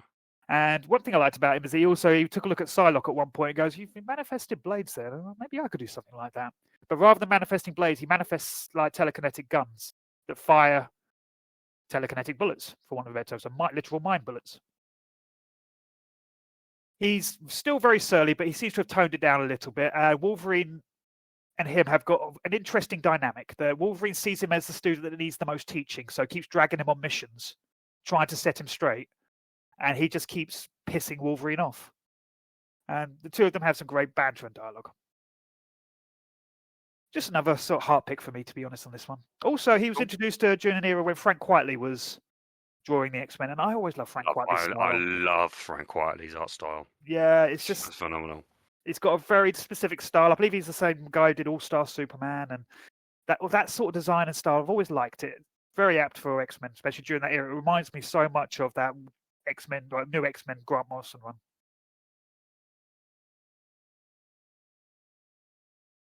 Okay. Yeah. Okay, Mark. Then my next pick is going to be the first of my 3 picks. Yeah. And I am going to be thinking ahead. And I am going to be selecting the Shadow King. This is a character that's been around for a while. Since 1979, created by Chris Claremont and John Byrne. And the reason why I've picked the Shadow King is because of his connections with not just Charles Xavier, but also with Storm/Aurora Monroe. The Shadow King often acts as like an ultimate entity, ultimate antagonist. Not a lesser antagonist, let's say. He has like taken on various guises, but for the most part, it's accepted that he is like an ancient entity that's been around since the dawn of time. An incredibly powerful telepathic entity. Would you say that's right? Yes. Yeah. What's the name of the human form he took? Oh, I can't remember what it was called. I've gone blank on it. Let me just pull out the old Google. Shadow King alias.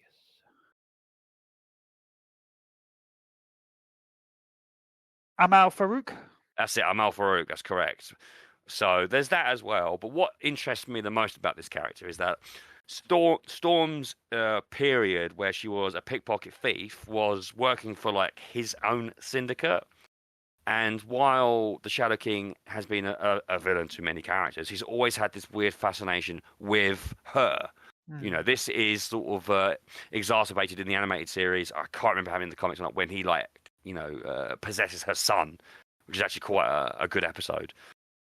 But also it's revealed that Xavier encounters the Shadow King very, very early on, and the Shadow King is like the reason why he forms the X-Men in the first place. So I kind of like the idea of there being this secret origin of the X-Men, but this secret origin villain for the X-Men that's not Magneto, and but one that has a link to Storm as well, and it could therefore create like a really nice narrative arc through line, while the new Brotherhood of Evil Mutants Mystique Rogue storyline is sort of carrying the frontline narrative. So, yes, the Shadow King. God, he is a creepy motherfucker as well. What is with the fez? I know, right? I actually think that's a lot better looking. If you Google it and look for Amal Farouk, that image of him with the it's a bit actually. Do you know what? The art style, it actually really reminds me of Tom McFarlane, but very early 90s. But it's definitely more interesting than that corporeal, spiritual monster form that he often uses as well, which is, a bit cliched, really. But yeah, this is an interesting character for me because of his connections with the heroes. So that's the Shadow King. Okay. So let's see, what am I doing now? Because I've filled out my X-Men team. I've got the 5 there. I've got my 2 side characters. I've got my main villain. I've got 1 side villain. I suppose another side villain, which I've always kind of liked it, mainly because of her design. I always thought that she was very cool looking. And that was Spiral. Oh, she has been on and off my list. I've toyed with picking her. I'll tell you why very, very quickly. It's because in the comics, she's the one that's responsible for dropping the consciousnesses of Quanon and Psylocke. Yeah. So I considered it. Along with the cybernetic eyes that they gave her as well. Yeah, that's to do with the Mojo world universe, isn't it? I really considered picking Mojo or Spiral, but I actually was It was between Spiral and maybe Mojo and the Shadow King and someone else who I might pick as well. I was at a big crossroads with my picks. So what is it about Spiral then? Apart from that obviously fantastic design that she has, that the 6 arms, isn't it? The armor. Yeah, very cool. Very cool. It's a very stylized design. It looks very cool. Very reminiscent of its era. I mean, introduced in 1985 by Anne Nesenti, Rita Wayward was actually originally a romantic love interest for Longshot. Yes, of course, who is another part of the Mojo universe. Yeah. Now, Longshot, I always found he wasn't really to my taste. I don't know why. I mean, I know that Domino's got a similar ability in terms of has the ability of probability, which I always found a little bit lazy. They did it well in the new recent Deadpool movie where they showed how it could play out in a cinematic fashion, but it just never really did anything for me. But Spiral, on the other hand, just looks badass. It's just something about a woman with 6 swords and 6 arms just coming at you. I just really like the design. I also find that she's actually got a bit more of a vicious streak compared to some. I mean, I think she is on a similar level to Sabretooth in terms of a side villain that can potentially kill and enjoy it. Thing is that, as I say, she is tied into Mojo, isn't she? So that's something to consider. Yeah. On that note, Spiral. Very good. Great pick. Great pick. So I'm going to do you a little deal, Mark, because I've been quite generous to you just recently. Yeah. With your picks.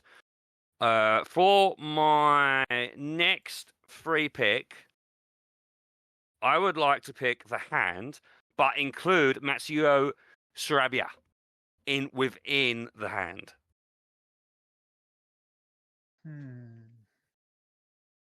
Because he is, technically speaking, part of the Hand.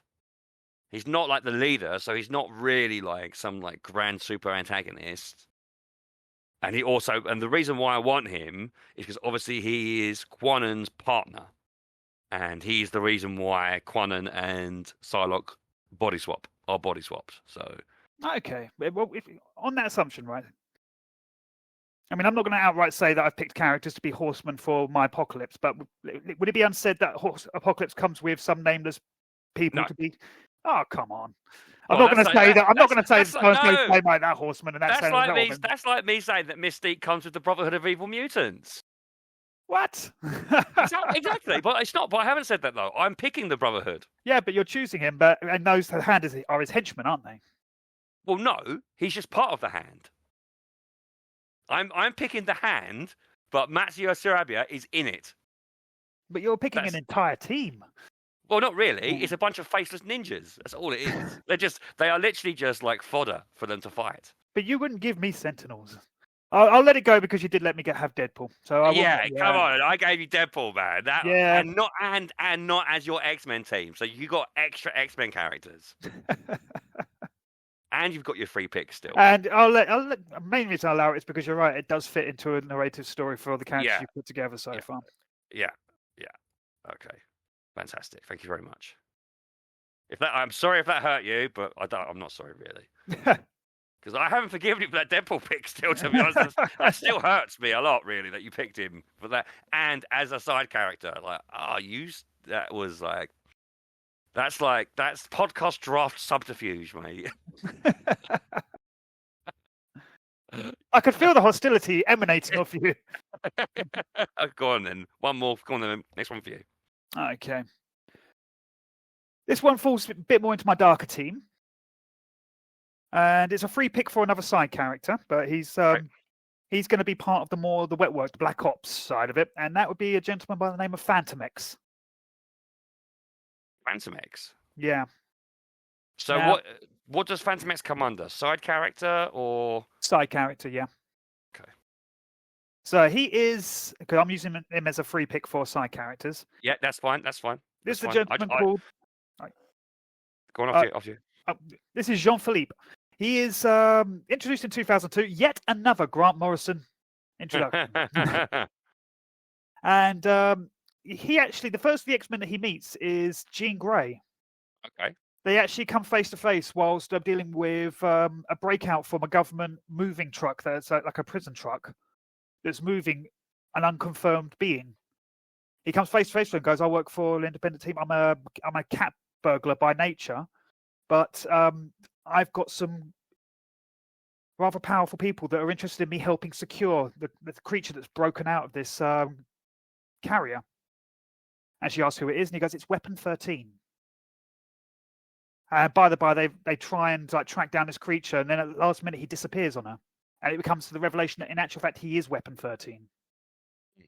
He comes from the same project as Wolverine and Deadpool. However, the project's now evolved. It's no longer known as Weapon X. It's now known as Weapon Plus. And they've created an ecosystem, a self-contained ecosystem called the World, where they grow these weapons. And he led a revolution, took over the world, and he now runs it. Now he dresses all in white. He has a full face mask, very much the goose, like the skull cap that Cyclops wears, but his is lined with specially treated ceramic plates that protect his mind from psychic invasion. So it's very difficult to know exactly what he's thinking most of the time, as long as he's wearing his mask. His main mutant ability is that he has the ability of misdirection, that he can implant illusions in people's minds, which lends itself very well to his cat burglar nature. But he's not afraid to get violent. He always has a pair of twin pistols. And he is very dry and sarcastic. He's got a very French quality to him in that regard. He also does have a kinship with Deadpool and Wolverine due to their shared history. Although he's risen above it a little bit. He's moved on. He's actually amassed himself quite a significant amount of wealth. And he lives a good life. He slots very well into this team, of this darker team that I'm building. Because he is yet another character that doesn't have a personality quite like any of the others. And he bounces off very well from all of them. So Phantom X is going to be part of your X-Men team? Yeah. Well, no, he's going to be one of... How am I going to slot this in? He's a guy that kind of steps in and helps them when things need to get violent. Okay. But normally he's more of a mercenary. So he's going to be a side character. Yeah. Also, he's actually had a very interesting romantic interaction with Psylocke. All right. Okay. Interesting. Yeah. That's never going to happen unless you do a deal with my film company. Hey, I'm building a narrative here, man. You have to pay me a lot of money to get a guest in your film. That's for sure. Hey, if they could get Spider-Man in Civil War, I'm sure we can negotiate something. You're Sony, I'm Marvel. Fuck you! Do not. How dare you? I certainly would not have made this many crappy Spider-Man films by this point. I would have given up. Okay. So, I need some muscle for my villainous team. That is the, Mystique's New Brotherhood of Evil Mutants. And I think based on the team that I've got, and because I don't think he's actually been done very well. This is a tough one. I'm just looking something up quickly.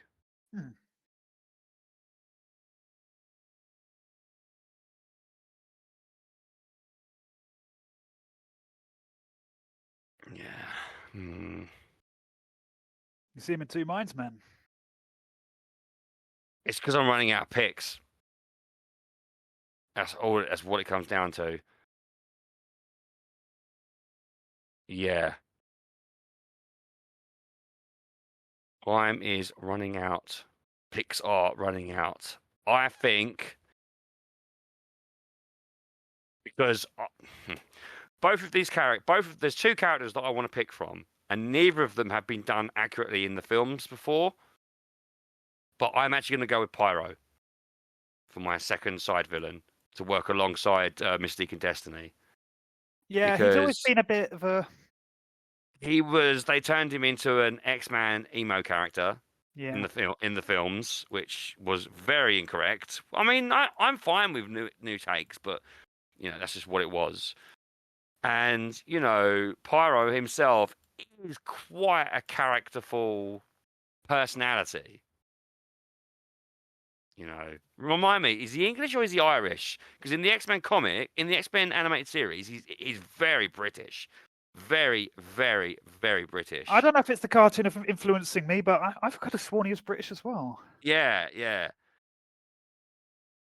I'm actually going to look this up right now. Because I've seen different versions of Pyro. Sometimes a villain, sometimes like a misunderstood hero on the X-Men team as well. Yeah, he was definitely Americanized. But anyway, since I was a kid, I always thought the costume looked cool. And the fact that he can control fire rather than create fire is interesting, because that gives us lots of scope for unique weaponry, unique special effects, unique set pieces for the heroes to overcome. So, I mean, to my knowledge, he's not got tons and tons of depth as a character. He is essentially a henchman. If in the animated series, he's basically a comic relief character alongside Avalanche. So, really, I am picking him just to slot in with the new Brotherhood of Evil Mutants and for the spectacle. So that's Pyro. Okay, so that leaves me with 2 picks now, isn't it? 2 picks left. I believe I believe that I am down to my final. No, I believe myself. I am down to my last pick. Yeah, and I've got 2 left. So yeah. Now I'm at a bit of a crossroads here. Firstly, I'm actually going to sort of go to my crossover. Okay. Now this is a bit of a tricky one, because it's the arrival of this character led to a whole arc and a series of dominoes falling that paved the way for a lot of the characters that I have in my narrative. Now, he didn't join the team or anything like that, but it was the arrival of Captain America. Really? Yeah, it was during the X-Men versus Avengers arc. I actually have always liked the fact that he has connections with Wolverine alongside Black Widow. Yeah. I'm a big fan of those Jim Lee drawn issues. There's something amazing about Jim Lee drawing all 3 of those characters kicking ass to get together. But, did you ever see that panels where he actually looks at Wolverine early on, like when they first meet, but when Wolverine first meets him anyway, and he goes, "Lucky Jim." Yeah. And he goes, "What are you talking about?" It's like, "Lucky Jim, you're the guy. You always used to everyone else would have been killed, but it always seemed to be a flesh wound with you, didn't it?" Yeah. And because clearly they served in World War II together, and he knows him. And Wolverine's got no fucking clue what he's going on about. Yeah. Because he's still mentally fucked at that point. Yeah. But tell me more about this then. Captain America in the Avengers vs. X-Men narrative. This is what you're about to get on with. This leads to a confrontation between Captain America and Scott Summers, like Cyclops. I was going to say, it's got to be, surely it would be Scott Summers. Yep, and it leads to the fact that they receive word through their technology and through their connections with the Shi'ar. The Phoenix Force is on its way to Earth. And all intents and purposes, it's going to be bonding with Hope. Mm-hmm. Now, she's dealing with this whole identity crisis of, this is what I'm meant to be and this is what I've always been destined to be. I don't know if I can do this. And she is intended to be the thing that's going to control the Phoenix Force finally. This is what she's been training for. This is why Cable kept her alive and looked after her for so long. But the Avengers don't really trust the X-Men to have a godlike mutant suddenly appear within their ranks. And they actually turn up and they say, we would like to take Hope. We want to keep her secure somewhere where she could be studied by the best scientists. Well, Mr. Fantastic's on board with this. We've got Doctor Strange. Everyone, they want to get away on this. We have got much more resources than you. We feel that she'll be safer with us. Cyclops, who is right in the middle of his, they've just built a utopia in San Francisco, and they've declared themselves separate from the American state, so to speak. He ain't really into this. He actually they square off against each other, and there's a brilliant shot of the 2 of them just stood in ankle-deep water just on the beach of the utopian island, just pointing fingers at each other, both demanding that the other stand down. And it's probably only about 20 seconds before it fully kicks off and a full-on fight erupts between all of the X-Men and the Avengers. And it's got some really glorious moments in it. I mean, you know what a fastball special is, don't you? Yeah, yes. Okay, yes. Colossus picks up Wolverine and baseball pitches him straight to the nearest enemy. We get to see a modified version of that between Magneto and Colossus. where Magneto just waves a hand and Colossus just cannonballs up and smashes through the Quinjet. And then they all kind of pair off. They have their sorted fights. But this does then the dominoes fall. Then you see the likes of the Phoenix Force turning up, looking at Hope and rejecting her, splitting, forming the Phoenix group. And then everything that happens from that next, with it all falling down to Cyclops being the final Phoenix host. Yes. Executing Xavier, being imprisoned, becoming the ex-mutant terrorist. This is the Cyclops that I love, man. This is the guy that's when I was reading this, it's like, yes, I get this. I like this character now.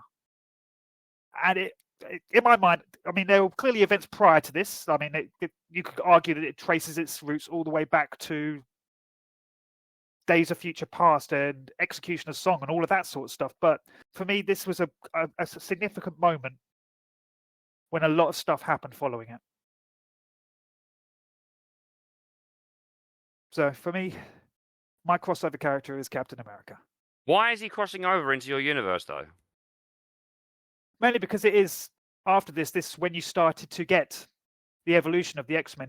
Before they'd just been a team. Now you've got the actual making of Cyclops. You've got him becoming a darker character in and of himself. Because you haven't got Hope or the Phoenix in your universe. True. So what is Captain America's relevance in your X-Men universe? Why is he there? Let's see if I can make up something on the fly then. Captain America has always seen himself as, well, not necessarily a government boy or anything like that, but he always served America. And the X-Men that forms in more recent years has always been a little bit more anti-authority, that they are almost a bit more political and standing against the likes of America and other countries as well, forming their own mutant state. And having Cyclops have a leader of another team to butt heads against, not someone he necessarily has to fight with, but someone that his interests don't align with Captain America's, even though they are both heroes. I've always enjoyed them. Plus, as you say, the Wolverine Captain America connection is always an enjoyable interaction as well. Yes, that's definitely something I'd be interested in. I kind of like the idea personally of like flashbacks to World War II and Wolverine fighting alongside Captain America. That's just like free money, isn't it? And funnily enough, there have been crossovers of Wolverine, Captain America, and Deadpool. And he fits into it. Surprised. Deadpool absolutely worships Captain America. Thinks he's brilliant. And there's one point where there's actually a really heart-wrenching scene where Deadpool has to come face to face with his past, discovers, believes that his child has died, that he's actually got a kid that's died. She's died. And it breaks him, and he actually becomes sort of like sane for a short period of time. And he actually falls to his knees and starts crying. With Wolverine and Captain America stood behind him, just kind of awkward, like not used to this side of him. And he even, at one point, he even starts like mumbling under his breath that he can't believe he cried in front of Captain America. And it's actually a surprising, like, oh wow, that's actually quite a dark scene. At least the better scenes. I just want to reassure you on that one, but nonetheless, as I say, whilst my narrative may be weak, the characterization is strong. I feel. We'll see about that.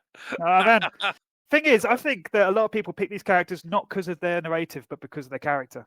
That's not the point of this episode. So we'll see what people think.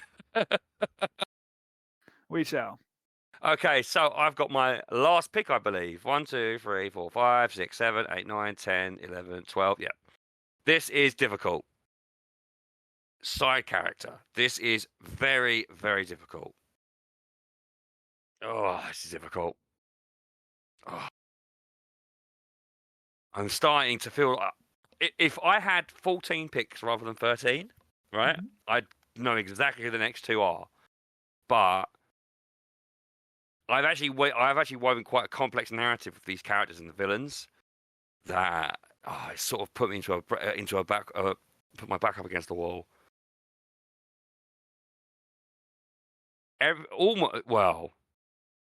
Almost all of my X-Men have got backstories. Nightcrawlers is to do with Mystique. Rogues is to do with Mystique. Psylocke is to do with the Hand. Storm is to do with the Shadow King, but Gambit hasn't got his backstory yet. And because of that, I just want to remember the majority of Gambit's backstory. I'll tell you what it is in a second. It's the thieves, isn't it? Yeah. It's the thieves.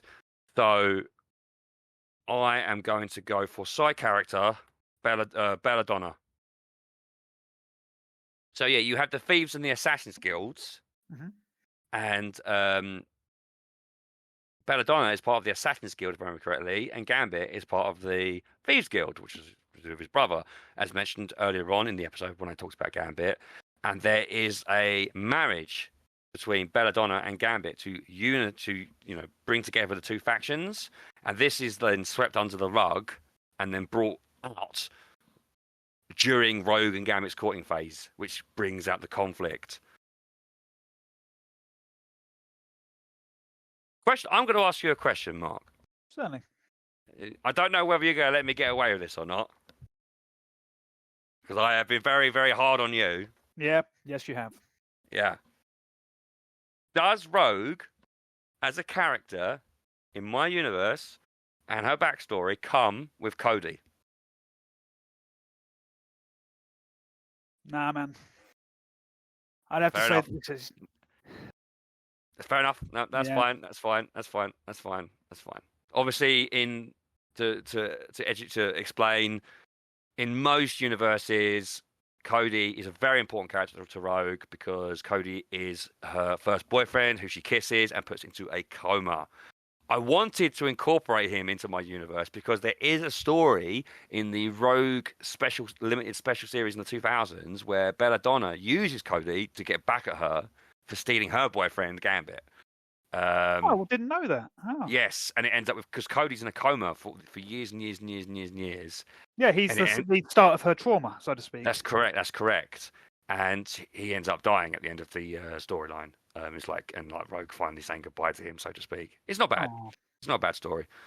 But anyway, I can't do that because you're a selfish bastard. But fair.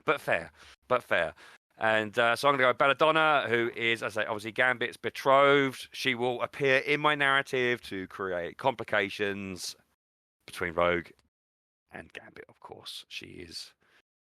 I think in and of herself, she and her existence enough to bring that discord. Rogue's got enough anyway on the plate. Yeah. This is, she's got these ties with Mystique and Destiny and Nightcrawler and Gambit. So, I mean, if I was to add Cody in there as well, that would just complicate things even further. So yeah, I'm going to add Belladonna, Gambit's estranged wife. Okay, so guess this comes down to my final pick. Yes, sir. And this one's going to be a little bit understated by comparison to some of my other picks. It's more of just it's a free pick to add one more person to my X-Men team. Okay. And another Joss Whedon pick. This is Armor. So, yeah, Hisako Idaki. She was introduced in 2004, and she's a young mutant who manifests the ability to create psionic shields around herself, shaped in the form of like almost Japanese armor. Now, her power is actually a hereditary power. It's been passed down the lineage of her people for a long, long time. And her inheriting it was considered a great thing by her family.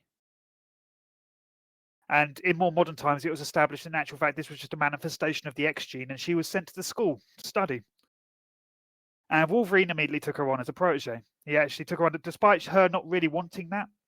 He thought she was hilarious. Because I believe when she actually declared herself as Armor, he just pisses himself laughing. He goes, "That's like me calling myself Claws." But and him and her do not see eye to eye at first. At one point, she starts chewing him out and insulting him under her breath in Japanese. At which point, he responds back, "I speak Japanese in Japanese." And then she just see her bow heads. "I'm never going to graduate." But as she develops, her powers become more manifest, and she discovers that she can actually manipulate the armor around her, and at times she actually develops spikes and things on it, which might be a little bit of an homage to her teacher Wolverine. Mm-hmm. And she's another one of this. What I've done here, and I'm realizing this now as I've put it together, I sort of inadvertently have created trinities. Mm-hmm. So what I've got is I've got my three main top. I've got my Emma Frost, my Cyclops, and my Wolverine. They're my top three, like leadership. I say leadership. These are my top three, my main X-Men. They're the big dogs. Then I've got three next generation characters in Quentin Quire, Beacon Armor.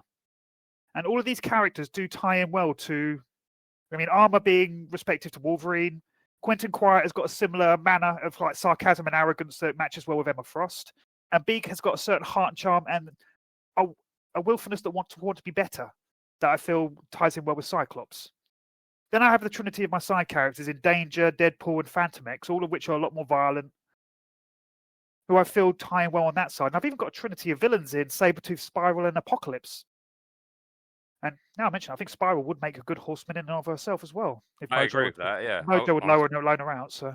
Yeah, definitely. As long as he gets the movie rights. Yeah, well, broadcasting fees and all that sort of shit, yeah. Mojo almost ended up on my list. I'm going to be honest. I mean, I like him. He's got that pastiche of being like a TV producer, and yeah.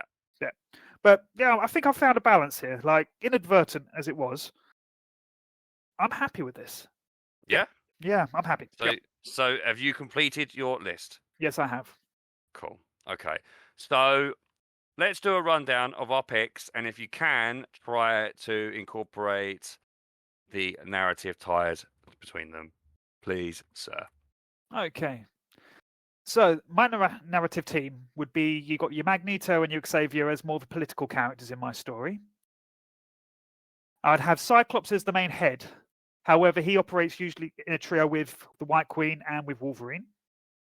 You got my three youngers, who would be Quentin Quiet, Beak, and Armor, who would be like then the next generation, the New Mutants, if you will, for want of a better term. I'd have my side characters that operate more as the Dark Ops style characters, which would be Danger, Phantom X, and Deadpool. My villains would be Apocalypse, with Sabretooth and Spiral helping him, with the occasional appearance of Captain America, just to butt heads. Very good. Very, very good. Okay. So, and my list, my X team is Storm, Nightcrawler, Gambit, Psylocke, and Rogue. The side characters are Revanche / Quanon, as that's Quanon's her real name, which is of course the Japanese woman whose body swap with Psylocke happened. Belladonna is the estranged wife of Gambit, the secret wife. For my main villains, I'll have Mystique because I hate Jennifer Lawrence and I want Mystique done properly, and the Shadow King because I think he's got a good overall arc that ties with Xavier, and it also ties in with my leader of the X-Men, which is Storm, also extremely powerful. For my side villains, I've got Destiny and Pyro, who are part of the Brotherhood of Evil Mutants as part of Mystique. Then there is the Hand, which is to do with Psylocke, which I don't know. I think that kind of correlates as well with Belladonna. Belladonna, the guild of assassins, and you got the Hand, who are ninjas, and obviously you got Matsuo Surabia, who probably would get elevated maybe to like leader of the Hand. I'm not too sure. We'll see how I might even have to ask Mark about that one. It depends how generous he feels. And then for my crossover character, it would of course be Captain Marvel, because Captain Marvel is the character who Rogue steals powers from and enables Rogue to become the classic, super-powered, Savin Bell, crazy lady that we all know and love that has yet to be accurately portrayed on screen. So you've pivoted your entire narrative around her, haven't you? I have, yeah. Absolutely have. I absolutely have. But I've tried to incorporate connections with every character as well. Yeah. I've tried. Even Gambit. I nearly picked Cody instead of Belladonna, but I thought, no, Gambit needs something. He needs... Because otherwise he's just standing in the background, you know. That's what he normally does these days. Well, I was really close to picking Sinister. Oh, I do like Sinister. Yeah. But I didn't think there was enough narrative connection with him. Like if you hadn't picked Apocalypse and I had picked Apocalypse, I probably would have picked Sinister as well. Yeah, he ties in well with him, doesn't he? Yeah, exactly. And obviously Gambit was the one that led the Marauders to the Morlocks during X-Men Inferno. So that was that tie, but I decided to leave it. I think if I was to be completely honest, I think you got the stronger villains overall, simply because you got fucking Apocalypse. Apocalypse is just too good a villain in the X-Men universe to not consider, you know. But yeah, I picked Mystique because she is iconic and she's a great character. Yeah. And you know, and the ties with Rogue.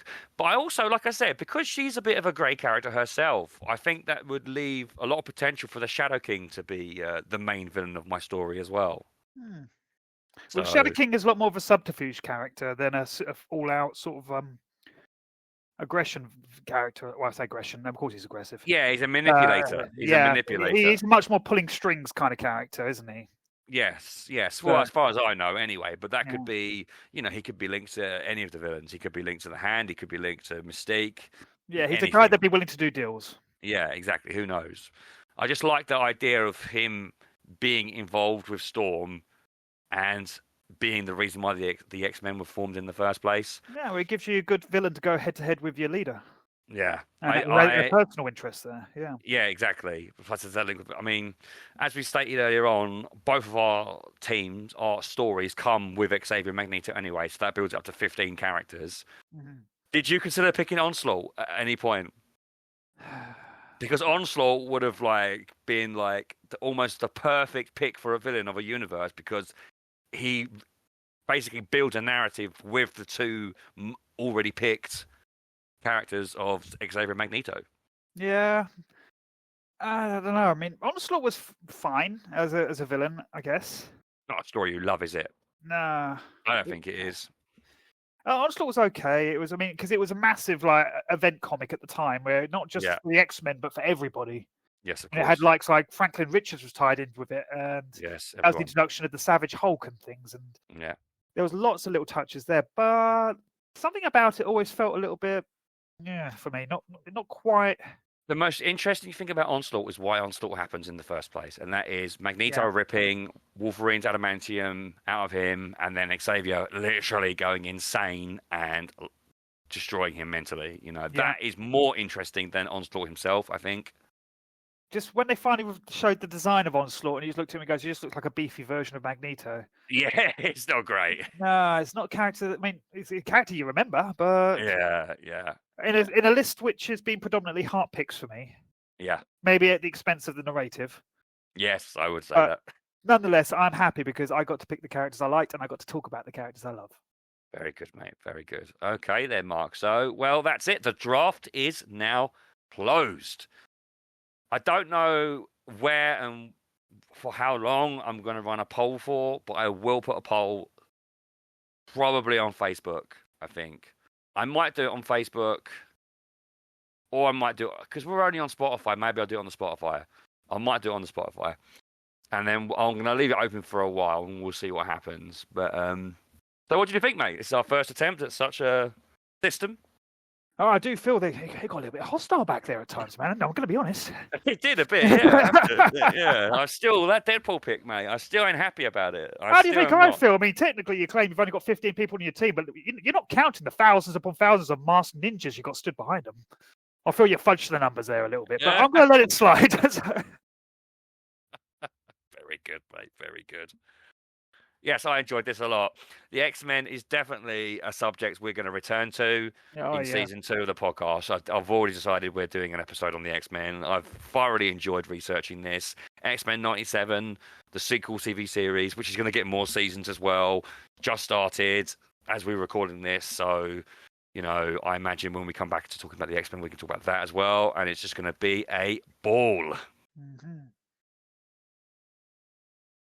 It's the thing, man. X-Men is one of those stories that's always going to be running for Marvel from now on. As long as Marvel is a company and they're producing comics, they will always be making X-Men comics. Have you seen X-Men 97 has been absolutely smashing records? Is it really? It increased the viewership of the original series by 500%, which I'm not surprised, to be honest with you. So, which is what it's a classic show. There's, if nothing else, that intro music alone is fucking badass. It is indeed. It is indeed. So, for info on the music we have used, please see the episode description. You can follow me at Writer GM Grows on Twitter, X, Facebook, and Instagram. Mark? You'll find me just sat quietly humming and that's all I can hear right now, man. It's all anyone can hear.